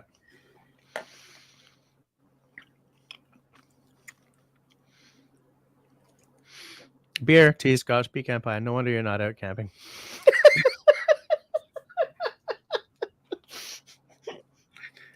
I think did he just call me fat? No, I think it's a lifestyle comment. You're living it up at home. Living it up. Now that the kids are finally in bed. Yeah, there was a lot of noise earlier. Mm-hmm. Yep. But I think we understand as mature people, we all understand that things happen, noise happens. Mm-hmm. Mm-hmm. Mm-hmm. Yeah. Mm-hmm. Mm-hmm. Is it good? Is it homemade or did you buy it? We bought it. There's no time to make pie in this house. Okay. I want to share a couple of things here. Not fat, floofy. I know that comedian. I'm glad to know that there's no judgment here. A hammock plus quilts are about the same as tent and sleeping bag and a bag. Pretty crushable. Here's a question for you guys. I guess Dennis isn't going to come on. I need to find a solution for keeping warm, though. Some people have like an under pad. Some people have an under quilt. Whatever I end up with has to be cost effective, because it is unbelievable how fast you can spend a lot of freaking money on either of those items. So I have to see. Ha ha. Oh, sorry, Dennis. Russell and I both clicked on you at the same time, so I think he brought you on, and then I kicked you right back off. Sorry. Yeah, I had company over. I was kind of lurking in the background through almost the stream, so I just I have freedom now. I won the click contest. I was a little late, so I just popped you right back off. Dennis, I don't know if we've had this conversation before, but I think that there is an under pad that fits the asim zip, the asymmetrical zip. But I know that some people with these things also like the under quilt. Which do you use? You know what? I just use my Thermarest. I got a Thermarest Scout. Okay. And that's what I use inside. I know Hennessy does sell a. It's like one of those foily style under pads, right? And it's just made to reflect heat. But I think they're the worst things. I bought one and I returned it because I'd be afraid of sweating. I wasn't. No, that wasn't a concern. Nope. It just sounded like you were sleeping on tinfoil. Oh, right. And the thing would never, ever stay in place. Excuse me. Right. Yeah. Okay. Whereas I find my Thermarest Scout stays in place. I do have an underquilt, just a cheap one by that company, One Tigress. Yeah. And I use that only if it's cool out, but I tend to use my Thermarest. So that's the quilt there. Did you say something other than the quilt? You said Scout? The Thermarest. Thermarest, I believe it's called the Thermarest Scout. Yeah, let me find out. That would be a pat. Yeah, it's a self-inflating mattress. Self-inflating, yeah. Yeah. I guess I heard you wrong. I believe I just found it. I shall share. Yeah. I shall share the window. But I'd love to get myself a good underquilt by the Little House of Hammocks out in Winnipeg. Yeah, James was on the show one time and loved to support him. Yeah, that's the one I got there. So if I was to have an older version, mine's rectangles, not rounded in the corners, but it still works just the same. Do you know how tall the small is? I've got the large, I believe. Because I don't think I should do the small.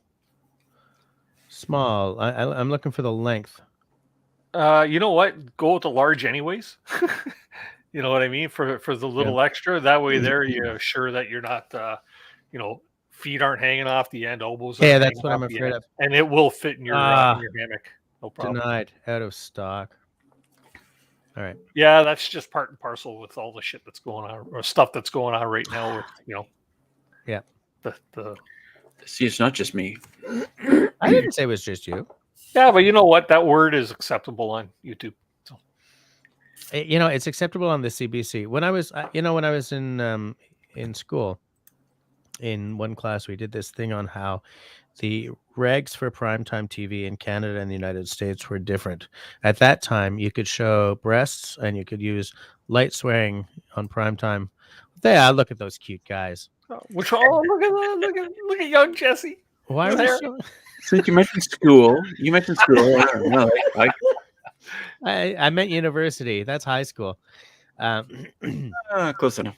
For those of you who Closer than now. look at how thin I was.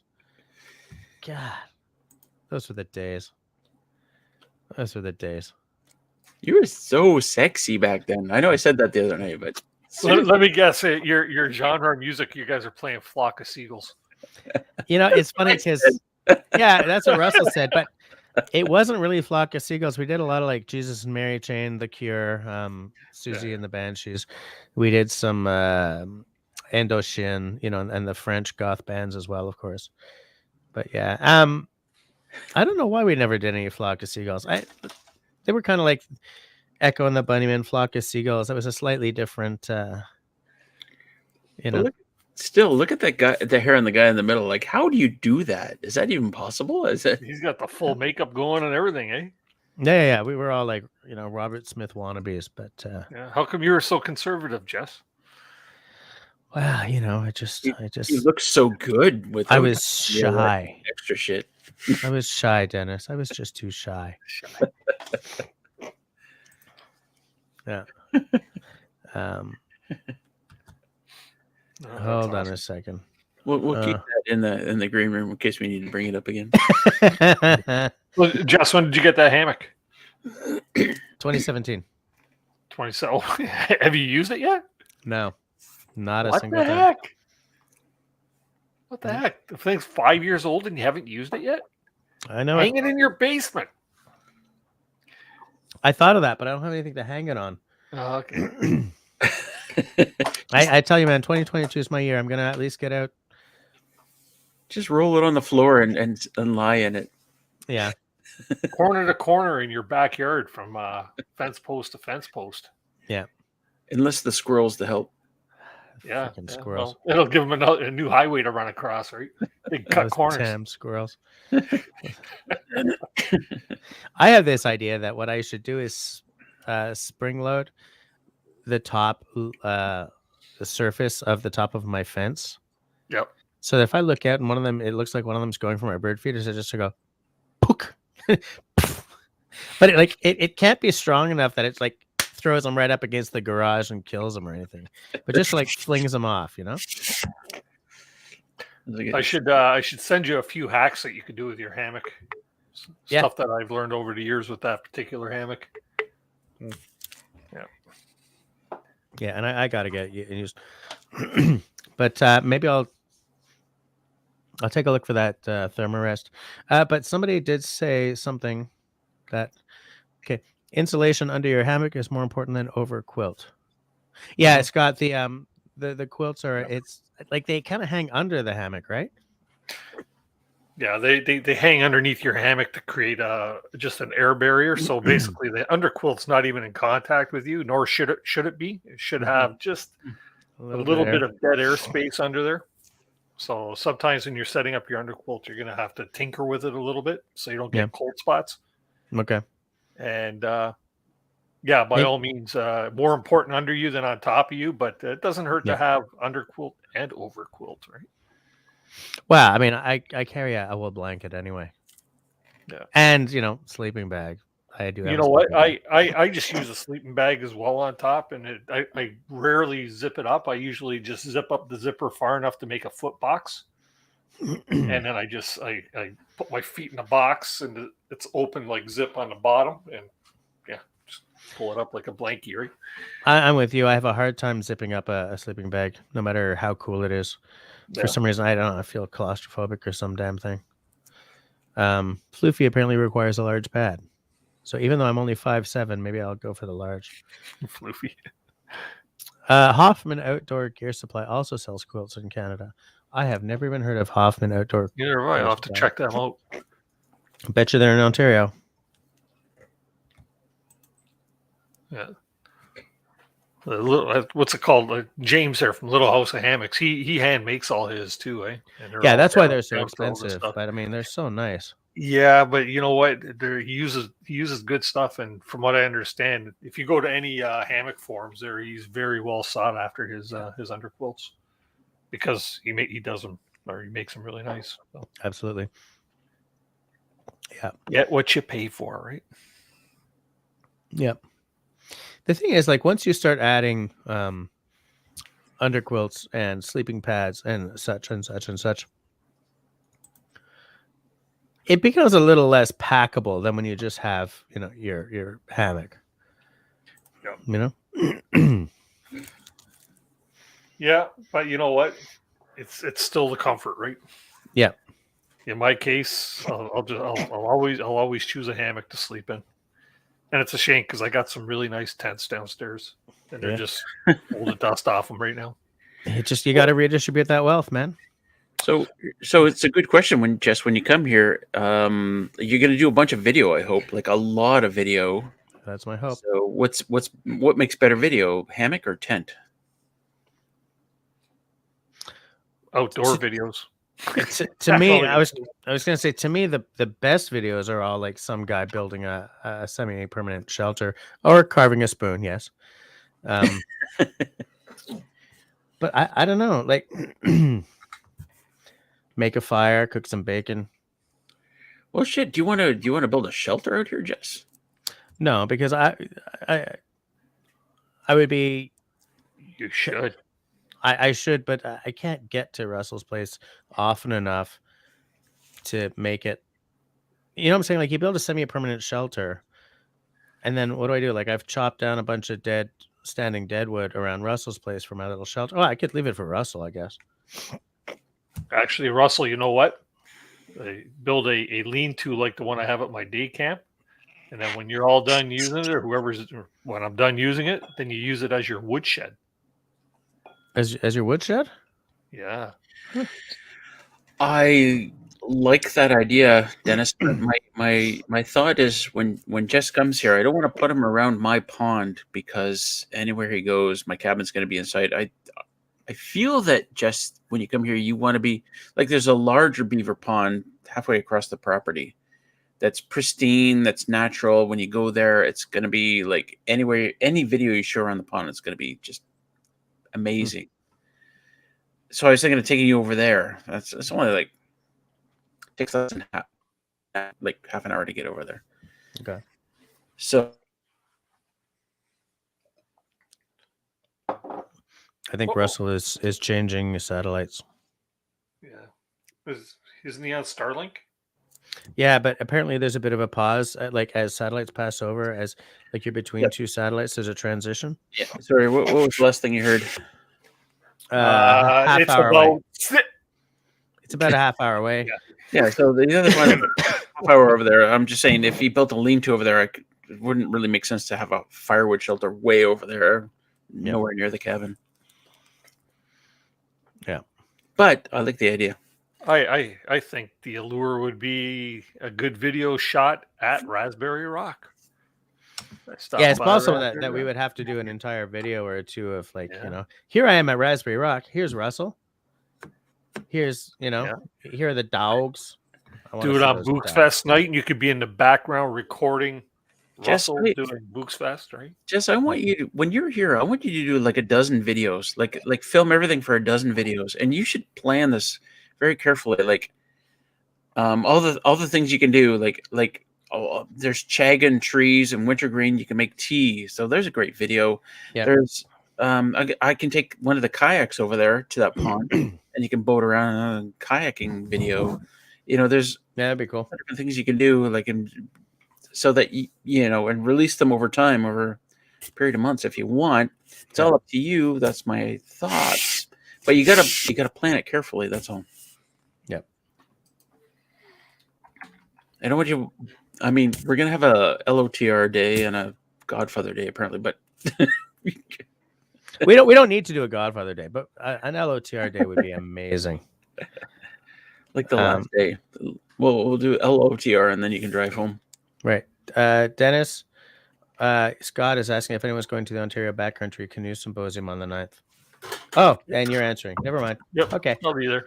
Just moving right Be along. sure to stop by and say hi there, Scott. You'll probably find me most of the time over at the Kid Products booth. Is that going to be in the Toronto area or the Ottawa area? It's in London. London? Yeah. London? No. Yeah, London. Right? Okay. I'm just seeing. So London, Ontario from Montreal is like God knows how long. Yeah, Kitchener. Yeah, Kitchener. Kitchener. Yeah. At the university there.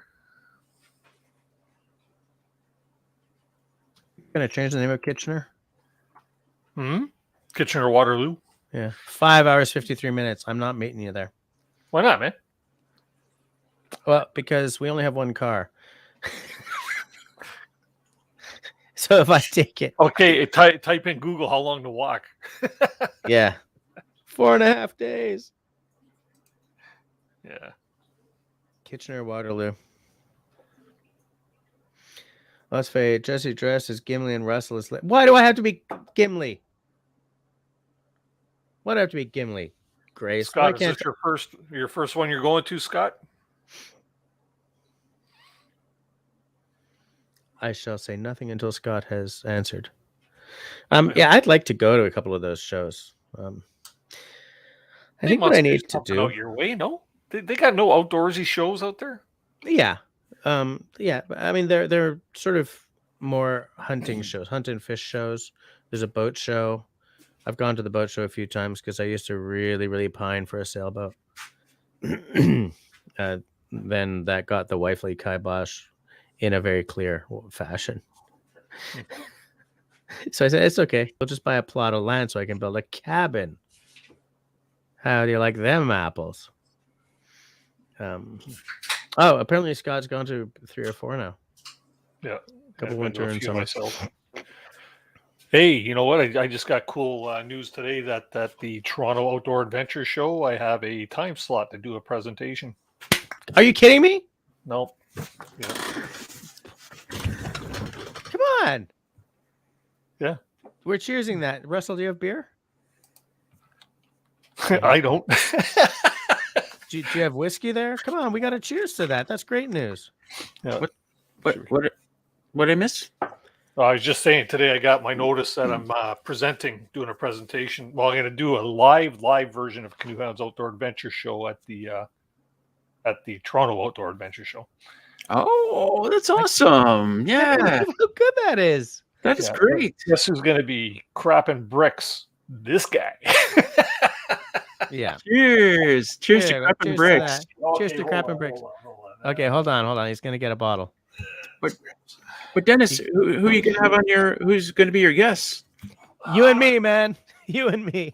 I don't know if I should. No, you know what? It's actually going to be an interview with Canadian paddling legends Hap Wilson and Kevin Cowan. Ah, that's amazing. Fair enough. Yeah, that'll be good. So let's cheers that. You heard it here first, folks. There we go. Cheers. Here's that, y'all. And you know what's cool about that? Everything? Have you already had Hap Wilson on your show? No, eh? Yeah, a few times. Yeah. So here's the cool thing. You've already had both those guys on. They're both known quantities. And there's no way that Kevin's going to, let you down. Yeah. Well, he's already aware of the plan. So I love it. That's cool. I love that. That is cool. The only thing I got to figure out now is the logistics because I want to do a live stream, right? So I have to be able to live stream from the International Center, right? Yeah. Live. Yeah. live. Live squared. Very nice. Yeah, it should be interesting. Yeah. Ah, Dennis, that's really cool. It is. Yeah, Thank I you. love that. That warmed me up nice. Sure does. What did you pour yourself there? A little bit of the Evan Williams bourbon. I have yet to buy an Evan Williams. I just bought an Irish whiskey, the Redbreast 12 cask strength, and a Scotch that escapes me. Oh, a Glenallachie 12-year. I bought them in Alberta, had them shipped to my fiddler. He's coming here for gigs in April, so he's going to bring them with him. I don't know enough about bourbon to hone in on what I really, really want. You know? But you know what? You know me. I'm not a huge connoisseur of whiskeys and stuff. I do like my bourbons, but this Evan Williams is probably one of my favorites. It's cheap and it's smooth. Okay. I like that. Right? Cheap and smooth. I would. She said. Sounds like a. I'm glad that I didn't have to finish my thought because Russell popped right up there. Cliff says sheepdog butter, peanut butter whiskey. I've never even. Why does that keep coming up? Like my son-in-law's got some of that. Really? I've never even peanut heard butter of whiskey. it. I tried it a couple of weeks ago. It was different. I don't know if it was sheepdog, but it's a peanut butter whiskey. Yeah. It's come up in every live stream I've been at for the last like 3 weeks. And it actually tastes like peanut butter, doesn't it, Dennis? Yeah, it has well, not like it's not like sticking the spoon in your Jiffy or your whatever Kraft peanut butter, but no, it does it's got some very strong notes of peanut butter. Yeah, and it's actually pretty good, but I put it right up there with like vanilla whiskeys or the apple whiskeys. But the thing is, none of these are actual whiskeys. These are whiskey liqueurs, right? Yeah. Especially in the bourbon world, you can't even caramel color that. You cannot add a thing to the juice and still call it whiskey or bourbon. Right. Yeah. Well, it's like Crown Royal vanilla and stuff like that, or one of my favorites, like the Weiser's vanilla, but it has to be like put it out in minus 25 degrees and let it get cold to almost to where it starts turning to syrup itself, right? I don't know if Ontario is the same as Quebec in this, but we've got approximately 500 million local maple whiskeys to the point where I don't drink maple whiskey anymore because it's like, not again. Have you ever heard of Sortilège? I think it's called. Yeah, Sortilège. Okay, yeah. I'm not French, so I can't say it. Well, I am French. It's okay. I will help you with the pronunciation of the words. Yeah. Sortilège was kind of the first of the big ones. Yeah, that's what I get around here all the time. Yeah. Here's okay, I'm gonna say a couple of Scott does not like the idea of peanut butter whiskey. I like peanut butter and I like whiskey, but I'm not sure if I want those two stuck together, to be straight with you. Fogga says it tastes more like caramel and butterscotch. That would be because of the American oak barrels. Country boy, what's your last name? You sound like a Scotsman, cheap and smooth. We don't have to know Dennis's last name. Everybody knows it anyways. Is it? I'm never sure. Like, I don't ever want to out someone on my live stream, so I wasn't sure if. Isn't it Canoe Hound? I mean, Dennis Canoe Hound. It says right there on the screen. Yeah. I should be very far from a Scotsman. That's for sure. I should be a private investigator. I'm so good. Yeah, you'd be so damn good. You so damn good at that. Cheers. You're doing a good job now. The whiskey itself is 70 proof, so 35% ABV. So it is actually below the 40% required to be a straight up whiskey. So that is a whiskey liqueur. I know things. I know useless things. I know things that nobody cares about. I am no fun at parties. Just stuck my finger up my nose. Don't do that. I think you might have to be a woman to do that. Don't go sticking it up your nose. He did it again. And I did it again. Fingerprint on my glasses too. My glasses. On your glasses. Hold on a second here. Let me just stop that screen. What? Why? Did you do that or did I do that? Did you do that? Oh, you you, look- you you gave guys- Russell. You guys look so good, though. You guys are. Damn. That All was my right. old band. We were called Les Druides, which I guess would be the Druids. Stupid name in hindsight. The Druids. Our new band name is so much better. Kathleen's Crumple Face. I love it. So, Dennis, what that Yes. came from was, for some reason, Russell said that if he started a band, he would call it Crumple Face. And I said that if I started a band, I would call it Kathleen Turner Overdrive. And somehow Kathleen Turner that is- Overdrive and I- Crumple Face became Kathleen's Crumple Face. If we're gonna go together on this. We're putting the band back together. So we got. I still think we should put together a bluegrass or a Canadiana/Americana roots band and call it Paul's Bunions. Paul's Bunions. Yeah. That's what I think we should do. Good Lord. Russell, do you play? I can sing. I play I've the heard bass. that. He plays the trombone. We're gonna do great. Okay. I'll be your drummer. Oh well. By the way, I'm looking at that website of the Hoffman Outdoor Gear Supply because I'm still looking at underquilts because of what we were talking about. They're not cheap, no matter where you look. Here's one that's all synthetic, and it's 175 Canadian. When do you plan on using an underquilt? Are you planning on doing some winter camping, or is it strictly for summer camping? Well, here's the thing. I don't freaking know.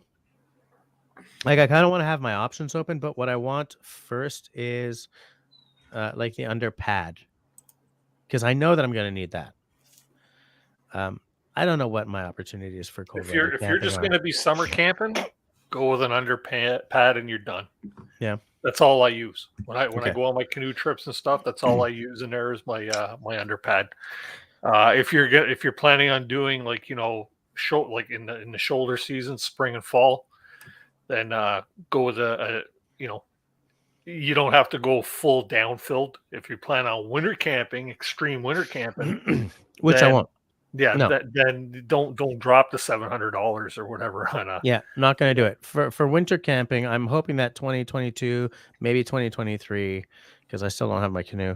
I'd like to get the Esker 10x10 Classic 2, Mhm. right? The winter tent. Throw an oven in there, a stove in there. Like, that's what I want for winter camping. Mhm. You know. Yeah. Get There it. again, if you're going to be using winter camping, you figure if you're dropping, $2,200 on a whole setup, you're going to want to be using it a couple times a year, right? I would like to use it more than a couple of times a year. Yeah. I would like Well, to see that's if what I I can say. get Camille to come winter camping with me. A little father-daughter time in the winter stuffs. My biggest problem is finding a chunk of land to go to. Yeah. That's where my biggest problem is. As if I can find a chunk of land to go to, a lot of my life changes. Do you have provincial parks in Quebec? Yeah. Okay. But, I mean, look into a lot of provincial parks. That's the best way to take take somebody winter camping like Camille, where you're going to go and you're going to have the security of having maybe some provincial parks will have their comfort stations will be open so that if you have to get some emergency warmth. well, here's the thing. They're closed in the winter. The Quebec National Parks I can't camp in the winter. Are I you can sure of that? I would do a little research on that because a lot of them will probably still be open, maybe even for walking camping, right? I know. Well, okay, I'm speaking on behalf of like Ontario parks, but I'm taking notes. And if they are open, then there'll be nobody else there during the winter. You'll have the whole place to yourself. That's true. Oh, look at that dog. is that Man. Junebug? That's the June burger. Yep. Yeah. I miss having a dog. Nope. Hey, Pops. Hey, home my land. Look who just showed up. Patina. Patina. Just in time for the 11 o'clock audition for the band. Right. Oop. Right. Oh shit! Backup singer. Can you say backup singer? Yeah. Scott says try it with a pad before buying. My idea was a pad before an underquilt for sure. Absolutely. You Because probably already have a pad, do you not? Do you not have a self-inflating mattress? I do Okay. actually. Then you're set. Yeah, I do in fact have one. It's affordable, shall we say? Yeah. I bought. It's funny because Camille has a better one than I have because I bought her a fairly recent one, and mine is so old and kind of beat to hell that it deflates over time as I'm sleeping on it. Apparently, Mont Tremblant Park has some winter camping. That's interesting. Okay, gonna take note of that. That actually kind of makes sense though, because Mont Tremblant, that's like they're big into the whole skiing and everything. You know. Yeah, unfortunately, around here we're probably pretty much done for the winter camping. Right? So now we'll have to wait until maybe get out in early spring to do some. But Dennis, there must be some crown land around you. Oh No, I live in southern Ontario, so there's not a whole heck of a lot. It's I mentioned that one earlier, Mount Tremblant Park. Yeah, I'm gonna take a look at it because apparently there's winter camping, so that's cool. That's not that far either. Dennis, you're not as far down as Niagara though, right? I think that's Mike Moore. Oh, you kidding? I'm right in the center of Niagara. Are you? Yeah. I live like between St. Catharines, Niagara Falls, and Port Colborne. So I am quite literally dead center in the Niagara region. You know what really bugs me? That means I probably drove right past your house a couple of years ago. Going to Niagara Falls? Coming home from Niagara Falls. We did like a... Where the hell did we go? If you're in Niagara Falls heading home back through Toronto and stuff, you'd have taken the QEW, right? So yeah, we were coming back from... We had rented an Airbnb cabin on Georgian Bay / Lake Huron, like right on the Bruce Peninsula. Yeah. And so on our way through, it makes no sense. On our way home, we went down through Niagara Falls and then Canada's Wonderland, or one of those theme parky things with a big water park. In Niagara Falls, I tried IHOP for the first time. Oh, okay. And which one? There's about 30 of them in Niagara Falls. I don't care. I'm never stepping into another IHOP as long as I live. That was the worst, like greasy spoon ass. How do you up a pancake, right? Right? Yeah. Whew. So yeah, we ain't doing IHOP again. You know, If I go into my backyard, I could quite literally see all the tall buildings in Niagara Falls. I could drive to Niagara Falls in 15 minutes, 20 minutes. The first time I went to Niagara Falls, we got there and I looked at this tourist trap of a town. And I turned to the woman I was with, who is actually the woman who's asleep upstairs, actually, now that I'm thinking about it. And I said, this town is a nun disguised as a slutty clown. And my opinion of the town of Niagara Falls, like, I mean the center town, that it's nothing but tourist trappy stuff, right? My opinion of that part of the town hasn't changed. And I found that the falls themselves are amazing until they turned on all the freaking lights at night. And suddenly they're pink and green and blue and purple and yellow and fabulous. I was like just white lights would have been phenomenal. Come on, it's still fun. It's fabulous. I think the best part of the falls is when they actually shut the water off and roll up the sidewalks for the night. That doesn't happen very often, though, right? No. You know what? The thing is, I would like to see those falls when there's nobody around, like when you're not dodging a drone or or like somebody's trying to hawk ice Well, cream at you or whatever. You don't have to worry about that because drones are not permitted on You Niagara Right. Park's land. you just need to go during the off season. It's when there's not a lot of people around. It doesn't matter if there's not a lot of people or no people around. It's just wonderful to behold. You can step up to the balcony anywhere and watch it, and it's wonderful. I like anywhere in the off season. I did Paris. I had an American girlfriend at the time, and I took her to Paris for I don't know, a week or two, back in 2001, and we went like in August, so most of the tourists were gone, and which meant that the town wasn't completely covered in people, and it was a whole different experience than you get when it's like peak tourist season, you know.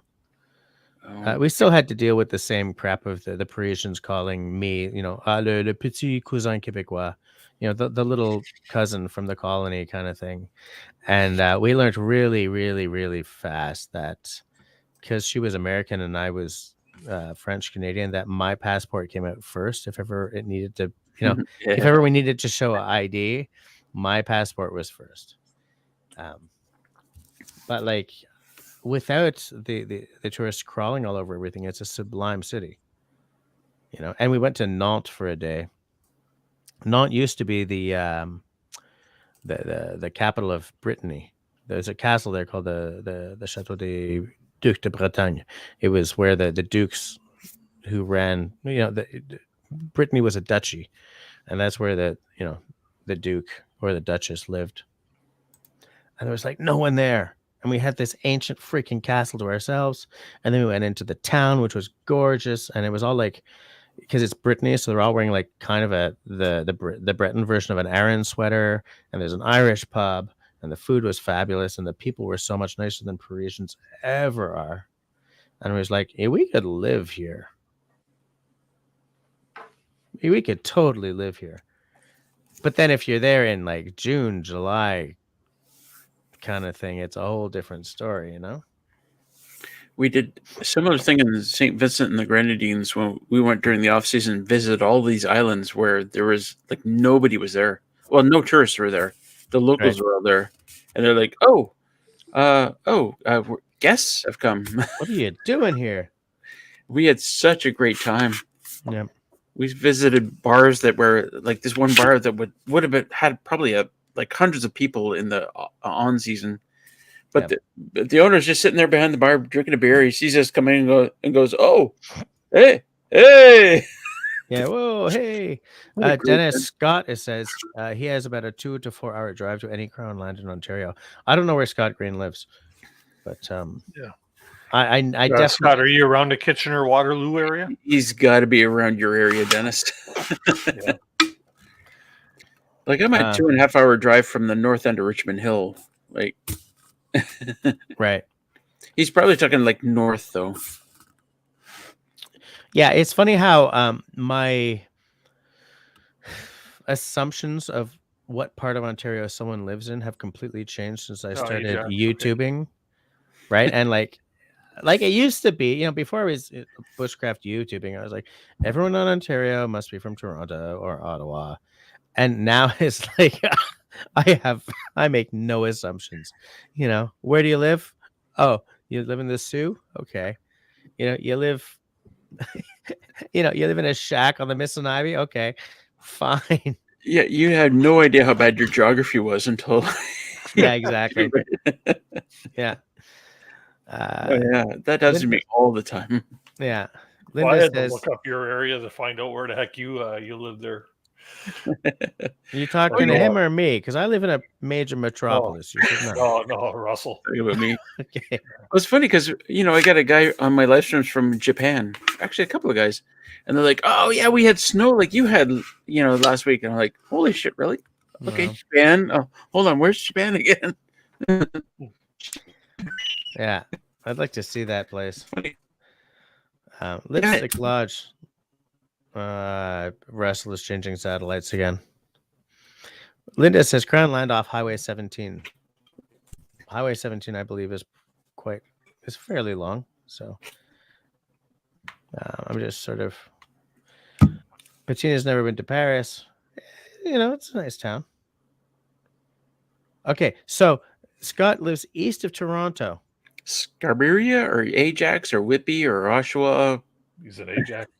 Ajax, he says. Yeah. Oh, Ajax. Yeah. So like we're about 2 hours from there. So he's not wrong.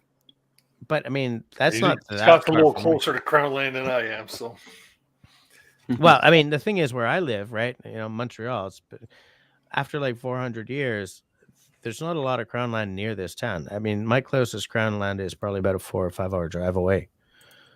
Right? I mean, if I stay within Quebec. Sharon, I don't know where Sharon lives, but she's got crown land right around her. Man, even like Bettina, you guys all have crown land right next to you. So Bettina is in the Schwa. Okay, so I know where that is.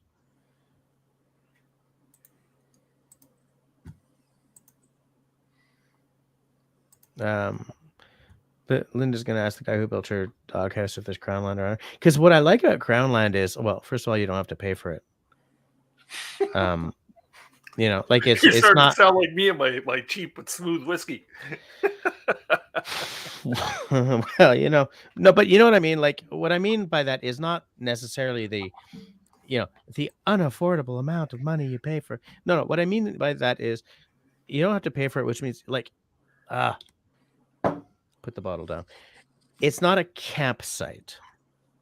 It's not a campsite with a concrete building over there with showers and toilets in it, and over there there's like none of that crap is there. You're not in a campsite next to another campsite next to another campsite. If there's another person camping there, they're probably like a kilometer away, kind of thing. And I love the idea of not being surrounded by other people camping. I'm not hearing their babies at 2 a.m. I'm not hearing their stereos because it's 4 jocks spending a weekend around a campfire doing nothing but drinking brewskis and pounding the AC/DC. You know what I mean? Walk into Crown Land, find a spot with no one sitting right next to me because I hate people. And it just, what a great way to spend an afternoon or a weekend or a life. Yeah. Do you know what I'm saying? You know exactly what you're saying.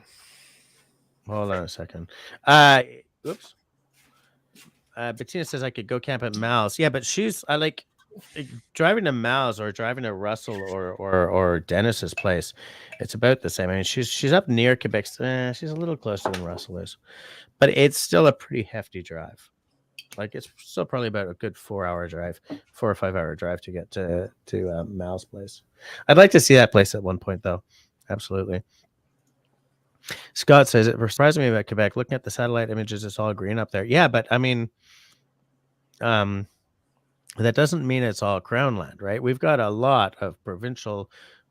In Quebec, we call them national parks, by which I mean the Quebec government has decided that they're national parks. There's a lot of Quebec national parks. There's a lot of Canadian national parks. There's a lot of ZEC. There's a lot of things. Like it's hard to just walk into the wilderness within about a 4 or 5 hour drive of Montreal. Because Ontario, Quebec, like Ontario, have been inhabited by white folk for a really long time. Like we've got 4 centuries of them splitting the land up into seigneuries or townships or whatever. Are you about to eat a snack? Dennis is chowing down on something. I had pecan pie, but I would kill for another slice. I'm not going to have another slice because I'm... Oh, nice. Those aren't the white chocolate, though, are they? I see what you got. Milk chocolate with white chocolate inside. Yep. That's from Christmas. That shows how long I keep candy. It's okay. It's all right. It's fine.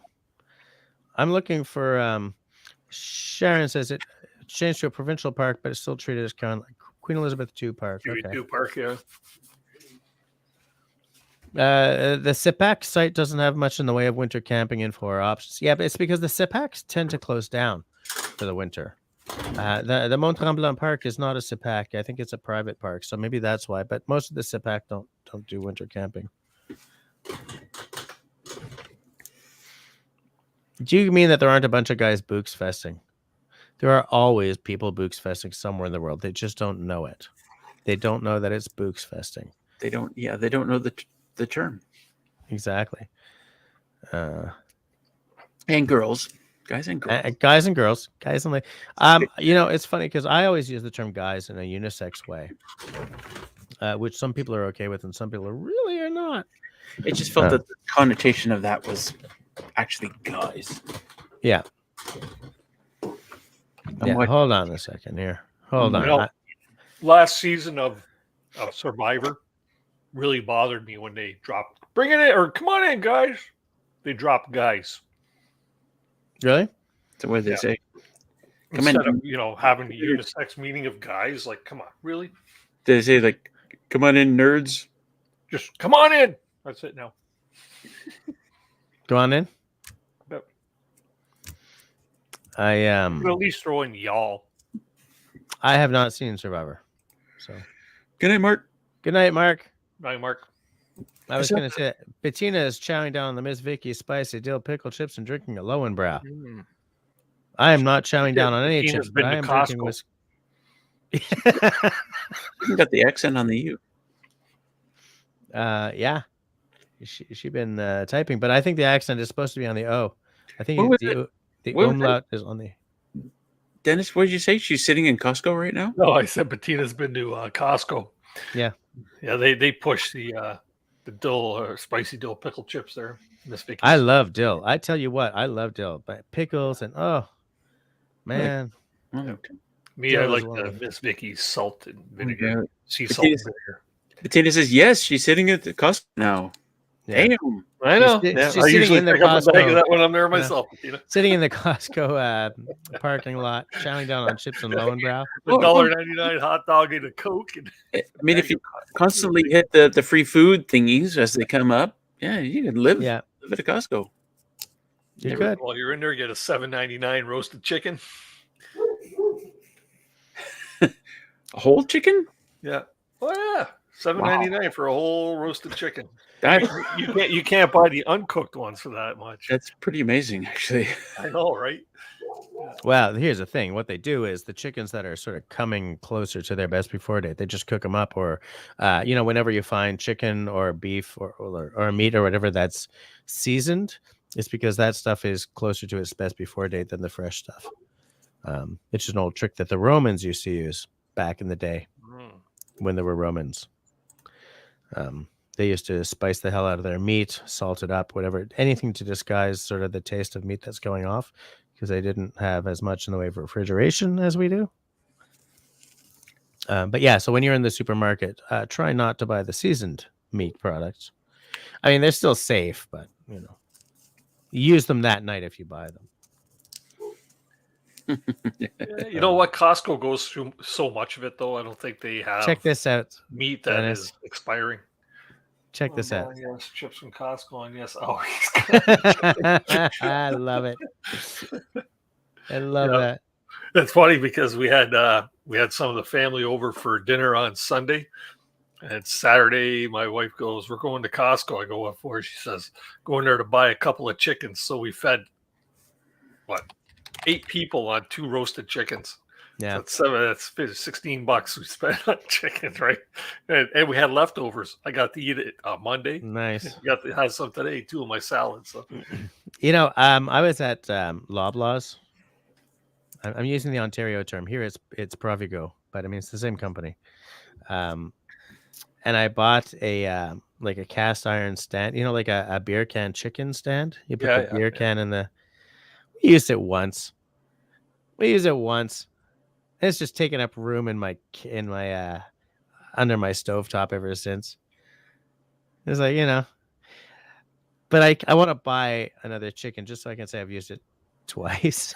I wonder if you could use that to hold an alcohol stove somehow. Oh, totally could. Absolutely. Find another purpose for it, right? Yeah. Yeah. I'm going to see a man about a horse, guys. Hearse, not a horse. Well, I could see a man about a horse, I guess. But yeah, I'll be right back. Dennis, I sang last time, so you're up. Oh, we're singing tonight. Any Trial requests? version. Any requests? Well, I sang Neil Diamond. What do you Oh, got? you did Love on the Rocks again? I did, yeah. Oh, come on. You got to come up with something new, man. I was put on the spot, so I'm putting you on the spot. So just sing something, you know. Oh, Jesus. I don't sing, man. I don't sing. Well, that's not. Not when I'm put on the spot, anyways. And if I did sing, you'd have to see me naked in the shower. So it's that's right. Well, That's right. Let me That's where I grab put out the best cat calls. is in the I'll put on my more powerful glasses, and then you can, dress, strip down. Yeah. I heard the story from one of my buddies. He went to buy a gun, and he was talking about how restrictive the laws are nowadays. Because he was buying the gun, and the girl at the register is like, "Okay, strip down, facing me." He's like, "Holy crap, this is awful!" So he starts taking off his clothes, and she's like, "No, your credit card, strip down, facing me." Oh, sorry about that. Like, oh, Yeah. well, shit. Yeah. So Dennis, what is your next camping or canoe trip coming up? Not quite sure exactly. It's probably gonna end up being an ice out canoe trip. Talking with a couple guys right now, a couple of my viewers that have been inviting me on a trip for like leading into from May 18th to the 24th. But I got to see if I could swing it.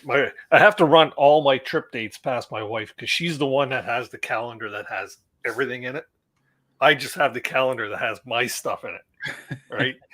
So I may be open, but I may not be open for stuff. But no, I gotta do something in the early spring. Yeah, just not quite sure yet. I'm one of them guys. I have a hard time planning far ahead because there's always so much going on. Family, weddings, blah blah blah. Right. So I hear you. I have none of that stuff going on. I'll tell you what, though. I'm kind of the guy who is always camping. yeah.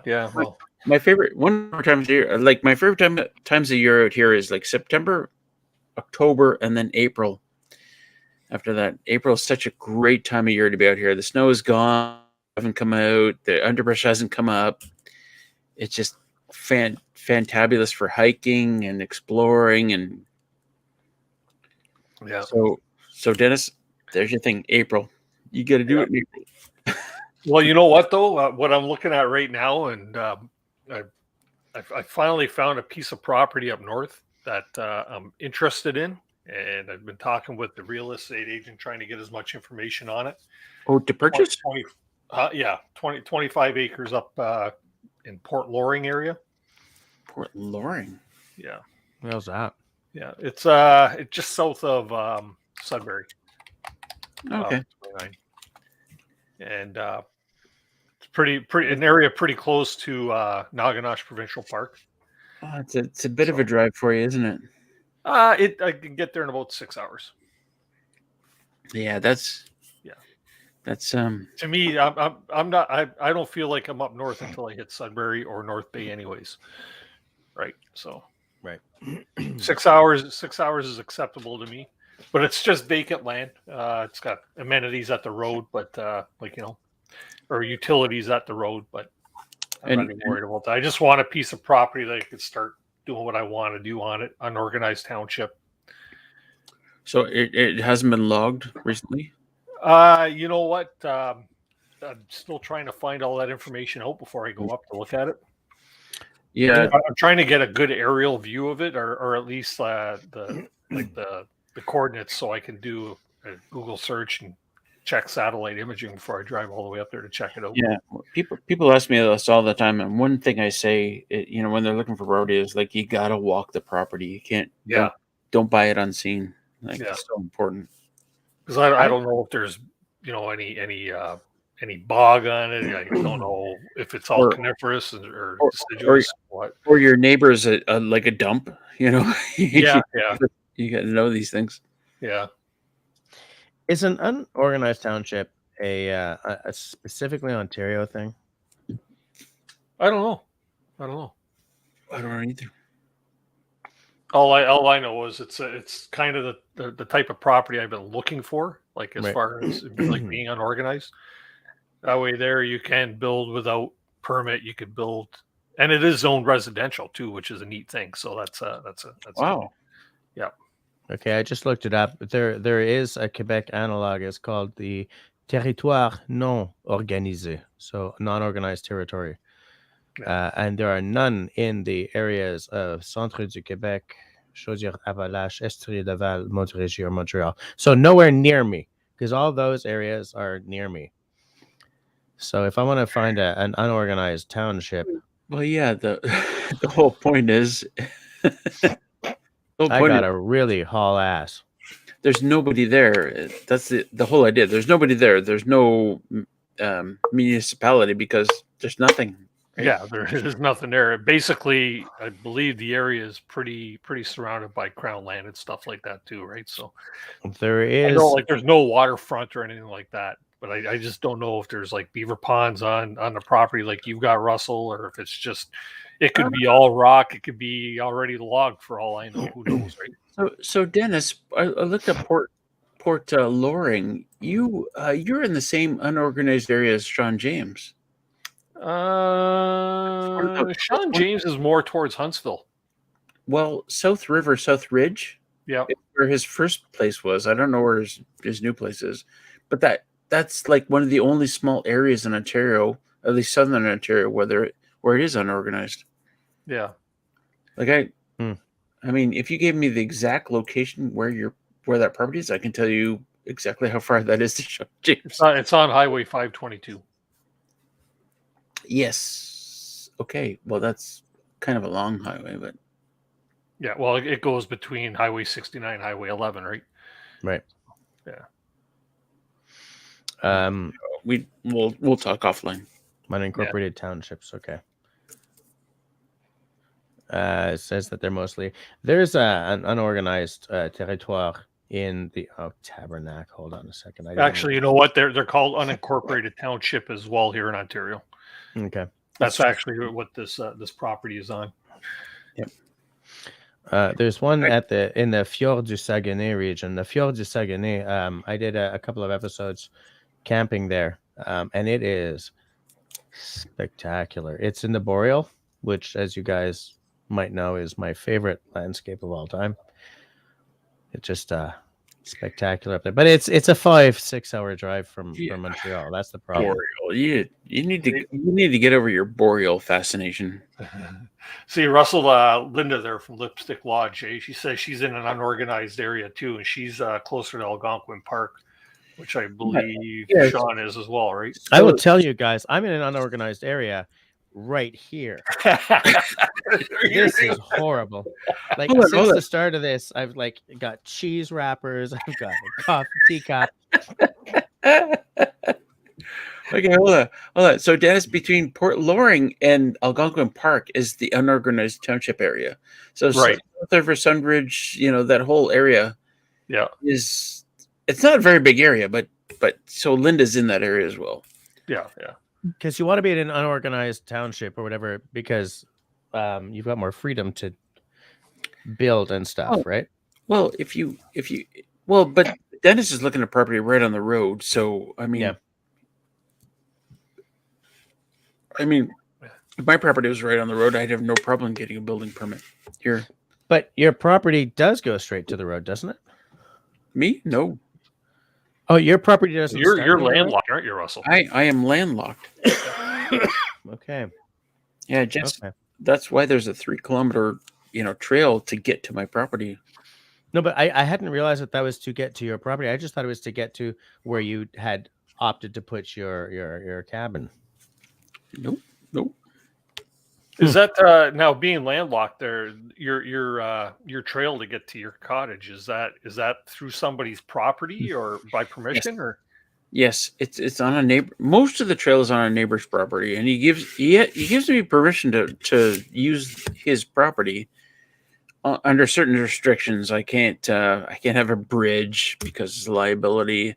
I can't cut down a lot of trees. I can't pour concrete. I can't pour. Yeah. I got to keep it natural. Yeah. As much as I can.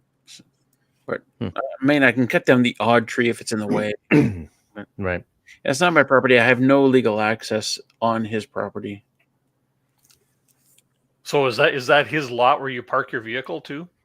It's a different. Oh, different. Usually, most of the year, I park it at the end of the road that I'm on, which is snowplow turnaround. So, okay. It's not a big deal. But in the wintertime, I park on another property there of friends of mine. We became friends after I bought the property, but. Yeah. See, if I had a cool guy like you asked me to use access to get through the property to get to your land, I would say no problem. Yeah, If sure thing. If you were a PR, I might have a different. You know what I mean?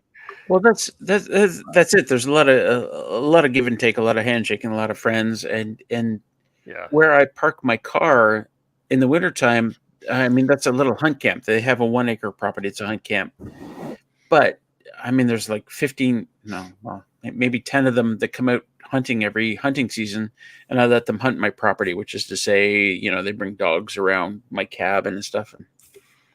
So it's a little give and take, right? Yeah. And then, for 2 weeks in November, that's not a big deal in exchange for parking my car on the property. Yeah, fair enough. Fair enough. Like you say, give and take, right? A little give and take. But there's a lot of it. I mean, my neighbor who owns the property where I drive my ATV over, he's never here. He never does anything with the property. Just doesn't want it screwed up with, me pouring gravel everywhere or something. Mm-hmm. Yeah, no, that makes sense. And I get it. Does anybody else use that trail though? Yes, I have other neighbors. One other set of neighbors that use the trail. They have a cabin. They have property. They have a cabin. And we got together to. We used to get together to work on the bridge on that one spot. They're all good guys though. They only come up like 3 or 4 times a year. Just like weekends and stuff. Country Boys says, I love the BC rainforest, but the Boreal is pretty damn beautiful. My old stomping grounds were around North Van up to, and up into the woods there. Spent a lot of time up along the Sunshine Coast and all those areas. And yeah, you're damn right. It's beautiful. Absolutely. But if you go like northern BC and into the interior, there's the Boreal there as well. BC is a spectacular country. Linda knows someone who ran into somebody today who's selling 12 acres near Deer Lake. Deer Lake. Did somebody just pop in? Deer Lake, is that Deer Lake off Highway 11 area? Bettina's here for our audition. Hey, Bettina, how you doing? Good. How are you? Oh, I gotta turn you good. off. Hold on. Mute. Okay. Bettina. Wow. She's here for our audition. I can't wait to hear her sing ABBA. Take a chance. Come on, man. Let's do it. Take a chance. Little chickadee. Mamma mia. No, not really. No, not today. Maybe if I drink a little more or smoke something, I don't know. Dennis, Linda's saying you should talk to her about this guy who's selling the 12 acres near Deer Lake. Yeah, drop me an email, Linda. Here's I'll put my You dropping your email in the side chat? Yeah, I'll put my email in the side chat there if Yep. Do.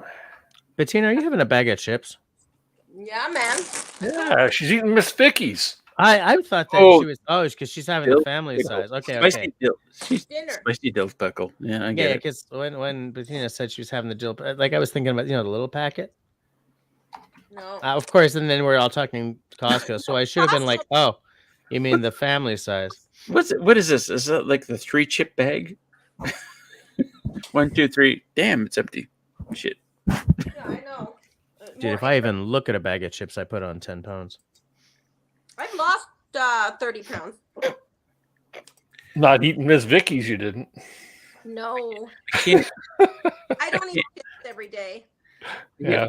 No, Where 20 pounds. No. just Cool in the gang. Are If we you showing lost- this again? if you lost a lot of pounds, would you get back to that?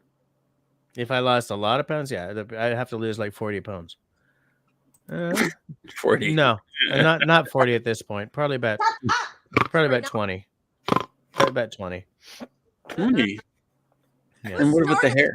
Who's stealing your snort? I totally stole your snort. You did. No, Eric snorts now because of Not me. the snort. Where's Eric? He's at home. At my other home. Is that where you're like piling chips into your mouth? I gotta go let the cat out of the crate. Just a minute. I know I can't stop. That's the problem with Miss Vicky's chips. They're like peanuts, eh? Oh, Jess, I'm sorry for sending her the link. Damn it. Don't pick Country on Boy me. Trapped in the City says, my dream area to live is the Caribou around Williams Lake. Where's that? I don't know specifically, but the thing is, I mean, Woodland Caribou area. Northeast. I don't British think- Columbia. yeah, it's going to be somewhere in BC. It is. I watch a YouTube channel from there. Yeah, who is it? Little House on the Prairie? Mountain Ranch. It's on the prairie. Whatever. I'm just throwing words into the ether here. Oh, my brain. Oh wow, okay, yeah. Sorry. Wrong channel.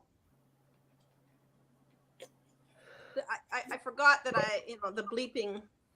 Ooh. You got to bleep. Bleep bleep. I don't even know what that means. I just swore. Yeah. Oh, I know, Patina. You got to control yourself. You got to behave. I Yeah. know, but last night we were really Bettina. bad, so I'm forgetting. Last night?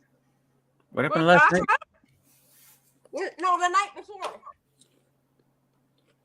I think it was a couple of nights ago.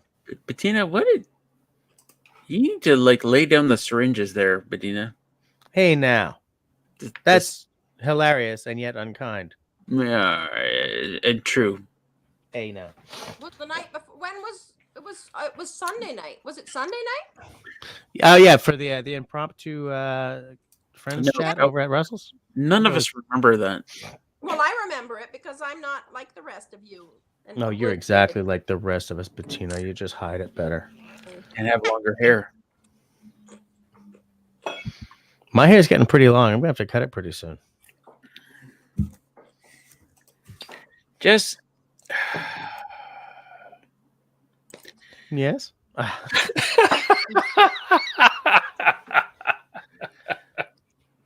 Here I was thinking that would get old after 30 seconds, and here's Russell saying it's never It- gonna get old, Buster. I we don't need you to look like the middle guy or the left guy, but if you could just like be yourself again, can you do that? Can you Lose another 20 pounds?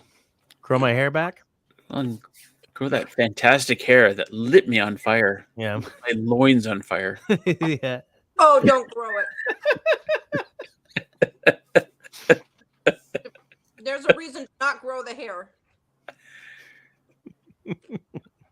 Oh well, Bettina, please engage. Hey, you guys, this is like I a mean- really boring factoid, but I'll share it with you anyway. You guys know maidenhair, right? The plant, maidenhair. I've heard of that. The flora, maidenhair. I've heard of it. Nope. It's not named after the hair on the head of the maiden, Oh Lord. right? I didn't know that So it's Until- a German. until I did a I was about to say until I did a deep dive, and then that suddenly seemed really kind of filthy. But I'm an etymology geek. I love knowing where specific words and stuff comes from. And so I was reading a book. And I realized, oh, that's why because I'd always wondered why maiden hair that kind of doesn't look like hair. It's like, oh, yeah, in that context, it kind of does. So we just Right. went to us. I'm just talking about plants. Mm. I'm just talking about, biomes, UV plants. plants, flora, UV. fauna. Round Lake in Algonquin Park is about 24 Fauna, kilometers flora. from South River. Ah, Sharon is unkind, and yet it's funny. She's talking about you, Bettina. She just got on and she's annoying already. It's because she's eating chips, and I miss eating chips. You could always leave. I mean, or I can. I mean, hey. There was a time when I would like eat a bag of chips at like midnight and still wake up like whip thin the next day. These days, I look at a bag of chips and I'm like, damn it, I put on 10 pounds. At least your face does. I don't eat the chips all the time. That was cruel and unusual, Russell. I love them too much. Oh, no, but I love your face. Just I love my whiskey.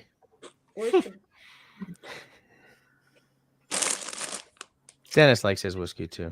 just my love for you is a complicated mosaic of emotion and desire. Just so you know.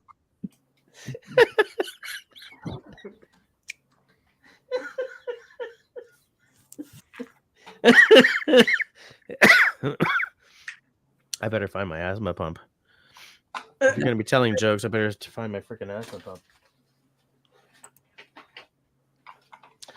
Didn't find the asthma pump, but I did find a recipe for a whiskey blackberry smash. And I don't know how Sharon thinks she can get away with a comment like that. Like, what the fuck? Wait, which one? Yeah. This stupid comment. Like, what the fuck is wrong with you? Sharon. We love Bettina. We like Sharon too, though. Sharon hasn't had chips in forever, so she and I are soulmates right now. Wait, Norbin to Costco. Let me tell you something at Costco, Sharon. Yes, country boy, you're absolutely right. Let me tell you something about Costco. I go to Costco and after 30 seconds, I am snaky. Like whenever my wife says, "Can you go to Costco for some stuff?" I'm like, "No, I love don't Costco. want it." Do you? I hate that place. First of all, I can't get past the TVs without stopping. But it's just there are so many people. Well, I don't like the people, but Oh, the humanity. I love Costco. Yeah. It's the place that if the zombie apocalypse happens, you want to go there and get everything you need. What, like rifles? You can't get rifles at Costco. Not here. No, I don't need that. I'm good. But yeah, I mean, I can sort of see what you're saying, but it's so crowded that I get,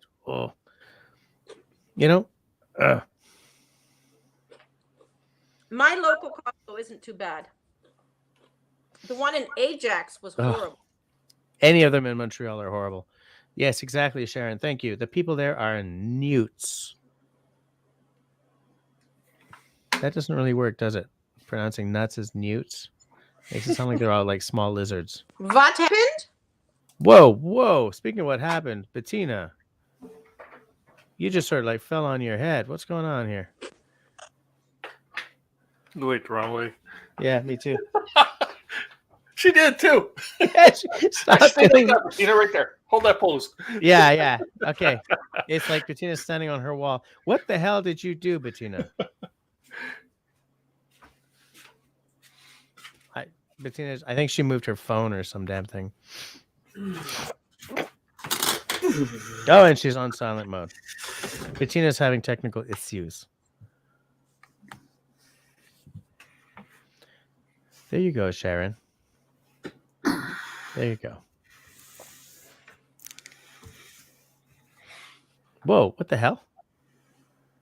What's Bettina doing? She's saying nothing. Can't hear you, Bettina. She thinks she's saying many things, but she says nothing. Oh, Bettina, your messages are lost to us. Your words are like dust in the wind. Bettina. Everybody do it, Bettina. There. There we are. Now, everybody in the chat, pick your computer Yeah, up. everyone turn just on like, the right side. Yeah. I don't know what Bettina's doing to us here. This is up. Boom, she gone. I guess she's doing some tech support. Oh my goodness. She's out of phase. She's out of phone. I'll tell you something. I don't know why anyone's still watching what we're saying here. I don't get it. I mean, I'm having a great time, but I gotta put wood in the fire. I'll be right back. all right. I'm gonna freeze. Okay, freeze and go. Oh, Bettina. Can you hear me? Yes. Awesome. What happened? I have no idea. The screen went black, and then I was sideways. You sure were. Mm-hmm. So I'm gonna put the thing on my bag of chips so it's closed and I can't eat anymore. All right, you put that thing on your bag of chips. The elastic. Oh, here. The elastic. Yes, you put that elastic on there now. Use the noise, Boom. Sharon. Be gone, chips. Use the noise, Sharon. There.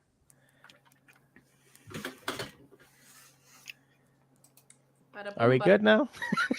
boom, bada bing. Bada bing, bada boom. Bada boom, bada bing, bada bing, bada boom. Oh, look. Bettina's making sure she hits all the bases. Oh, and there's my cat. The hell? Fuck. Sorry. Son, be nice. Yes, be nice. Be Don't say kind. Bad words. Say not the bad words. Might be delicate ears in the mix. There may be delicate ears in the mix. I got a beer mustache. Oh, shit, there's Chris. Hey, Kristen. Hey. Hey, Kristen Grounds in the house. Good to see you, Yes, Chris. it was Sunday. It was the impromptu chat. Yep, you're absolutely right.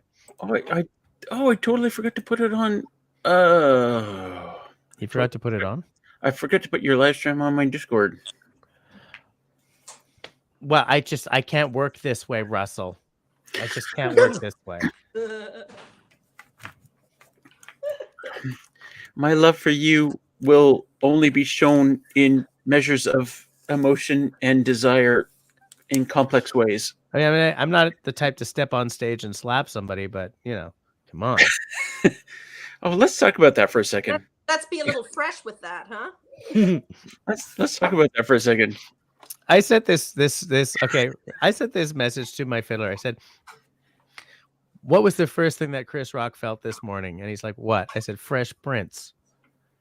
Right? Because I think I'm hilarious. He's like, That works on so many levels. It works better typed out than it does, verbally for sure. But Yeah, well, you type Prince as P-R-I-N-C-S. Right? yeah, hand prints.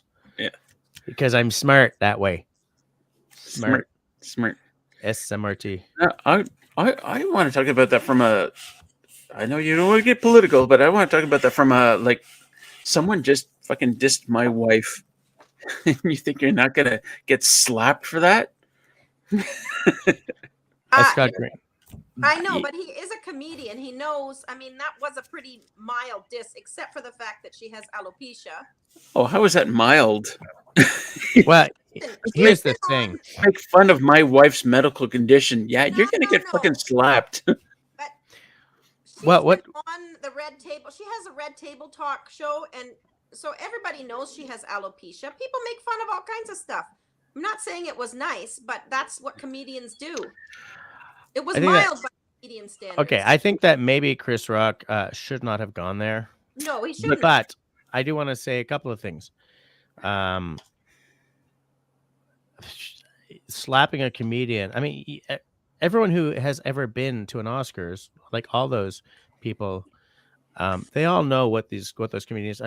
Guys, do you remember when Ricky Gervais was hosting these things and just toasting the crap out of people? What?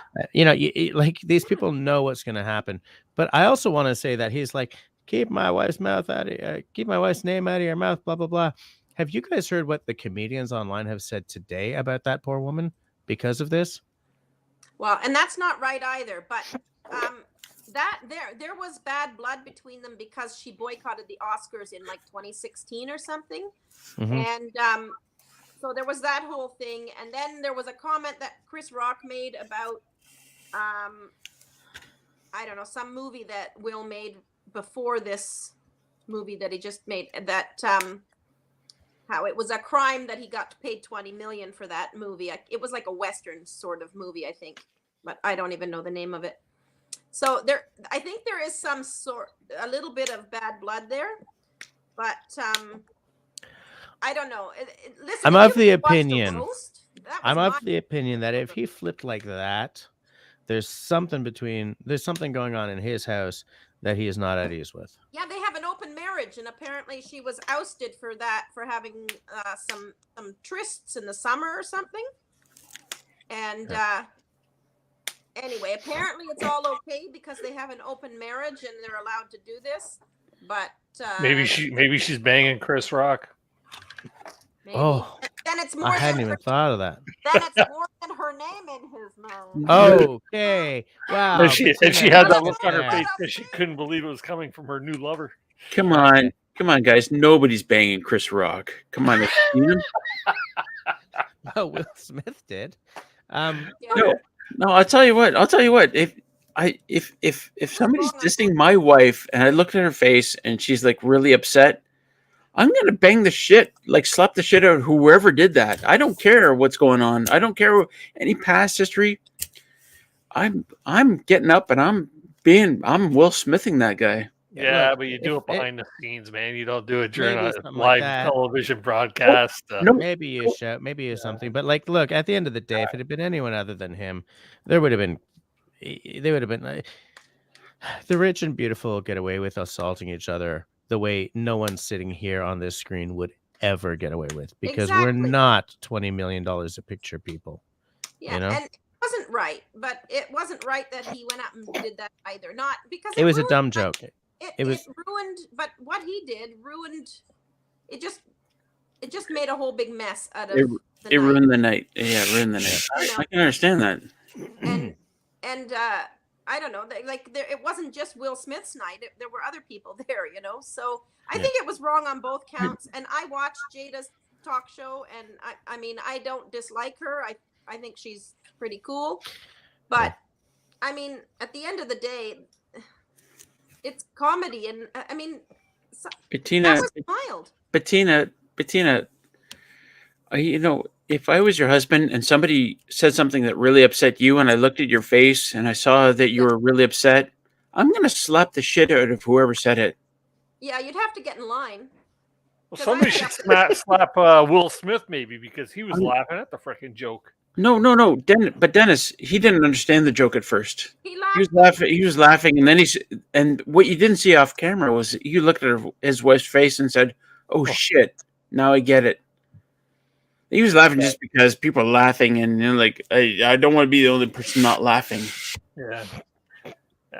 I don't know. It was, you know what? It was uncomfortable. I feel bad for her, but I See, here's the thing, Bettina. I don't feel bad for her. I don't give a rat's ass about any of the people on that show, in that theater that night. I don't give a crap about celebrity news. I don't. It's a world away from me, and it pisses me off when I turn on my computer or open a web browser, and the first thing is like a news page, and half of it is like so and so was daring with a thigh high slit. So and so are getting together.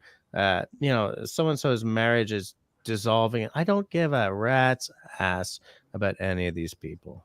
It's so far away. It's, you know what that slap was? It was a welcome distraction from the doom scrolling I do about the war in Ukraine and the residential schools. That's what that was. It Yeah, was, but you know oh, what? light- Because of that slap, gas prices are going to go up, right? because of that slap, we're not going to get any chips for our computers or our cars. As long as YouTube ad rates go up, We're all good. Yeah, exactly. That'll happen. Hey guys and gals, I gotta turn in, man. It's after midnight now. So do I. It's midnight 01. This show's only Oh, supposed to but go on till why- 11. No, I don't mean to put a stop to your. Keep on going. I'll catch you guys in the morning. Keep on rocking in the free world. Can I Dennis. turn this? Good seeing y'all. Have a happy night. Tuesday or happy Wednesday Always now. a pleasure. Happy Ciao. Wednesday morning. Oh damn, we gotta Where's get my butt? Discord and do the happy. Oh, I get the whole bottom now. Whoop, whoop. Wow, that's That, don't Awkward. even put something into that. Yeah. I just mean this space here. Russell. Did you just Totally Russell just won the Good Morning game over at his Discord? What scoop. the hell is that? I don't even know what that is. What is the good morning game? All right, Scott. I Good night. thought- I scooped it yesterday too What is that? I'm new. on Discord. Like, okay, so for days and days, Carol has always been the first one in the morning to say "Good morning, all." Or like, "Oh damn, it was so early. We got to be Yeah. there." So 12:02 a.m. Country Boy says assault is assault. It's a crime. In this instance, a televised crime. I'd punch someone that shit talked my lady too. Whoops, shift talked my lady too. But I sure as hell wouldn't do it where there were a couple of million witnesses. Exactly. Well, no, Scott, I slap the shit out of whoever said it and take the consequences. Yeah, and take the consequence. And there's probably going to be consequences. No, seriously, like somebody said something to City Girl to really upset her. I go into Hulk mode. Yeah. I'm sorry, I just love her that much. I just Carol Carol, just answered you. And she made a good point there, Russell. sleep before you. You do have to go to sleep before you can scoop. Yeah, a good but I one. have a really good argument to that. So tell you what, why don't we shut this down? It's after midnight. And Party I have pooper. now I that is not nice. That just ain't nice now, You Bettina. party pooper. Yeah, that just ain't nice now. It's not Um, nice. Well, why It's not nice. Yes, Y'all doctor. don't talk that way to me. Stop that shit. Right hand. Stop that shit. nice You now. just stop that now. All right, so we're gonna shut this down so that some people can go over to Russell's Discord and others of us can just go to bed. So thanks for hanging out with us till the bitter end, midnight 04 on Wednesday morning. Holy crap, you 13 people hanging with us are heroes. Between now and next week, I hope to heck that you stay healthy, stay safe, stay sane, and be kind to one another. And peace soup. Good night, all. And Peace. peace soup. Peace.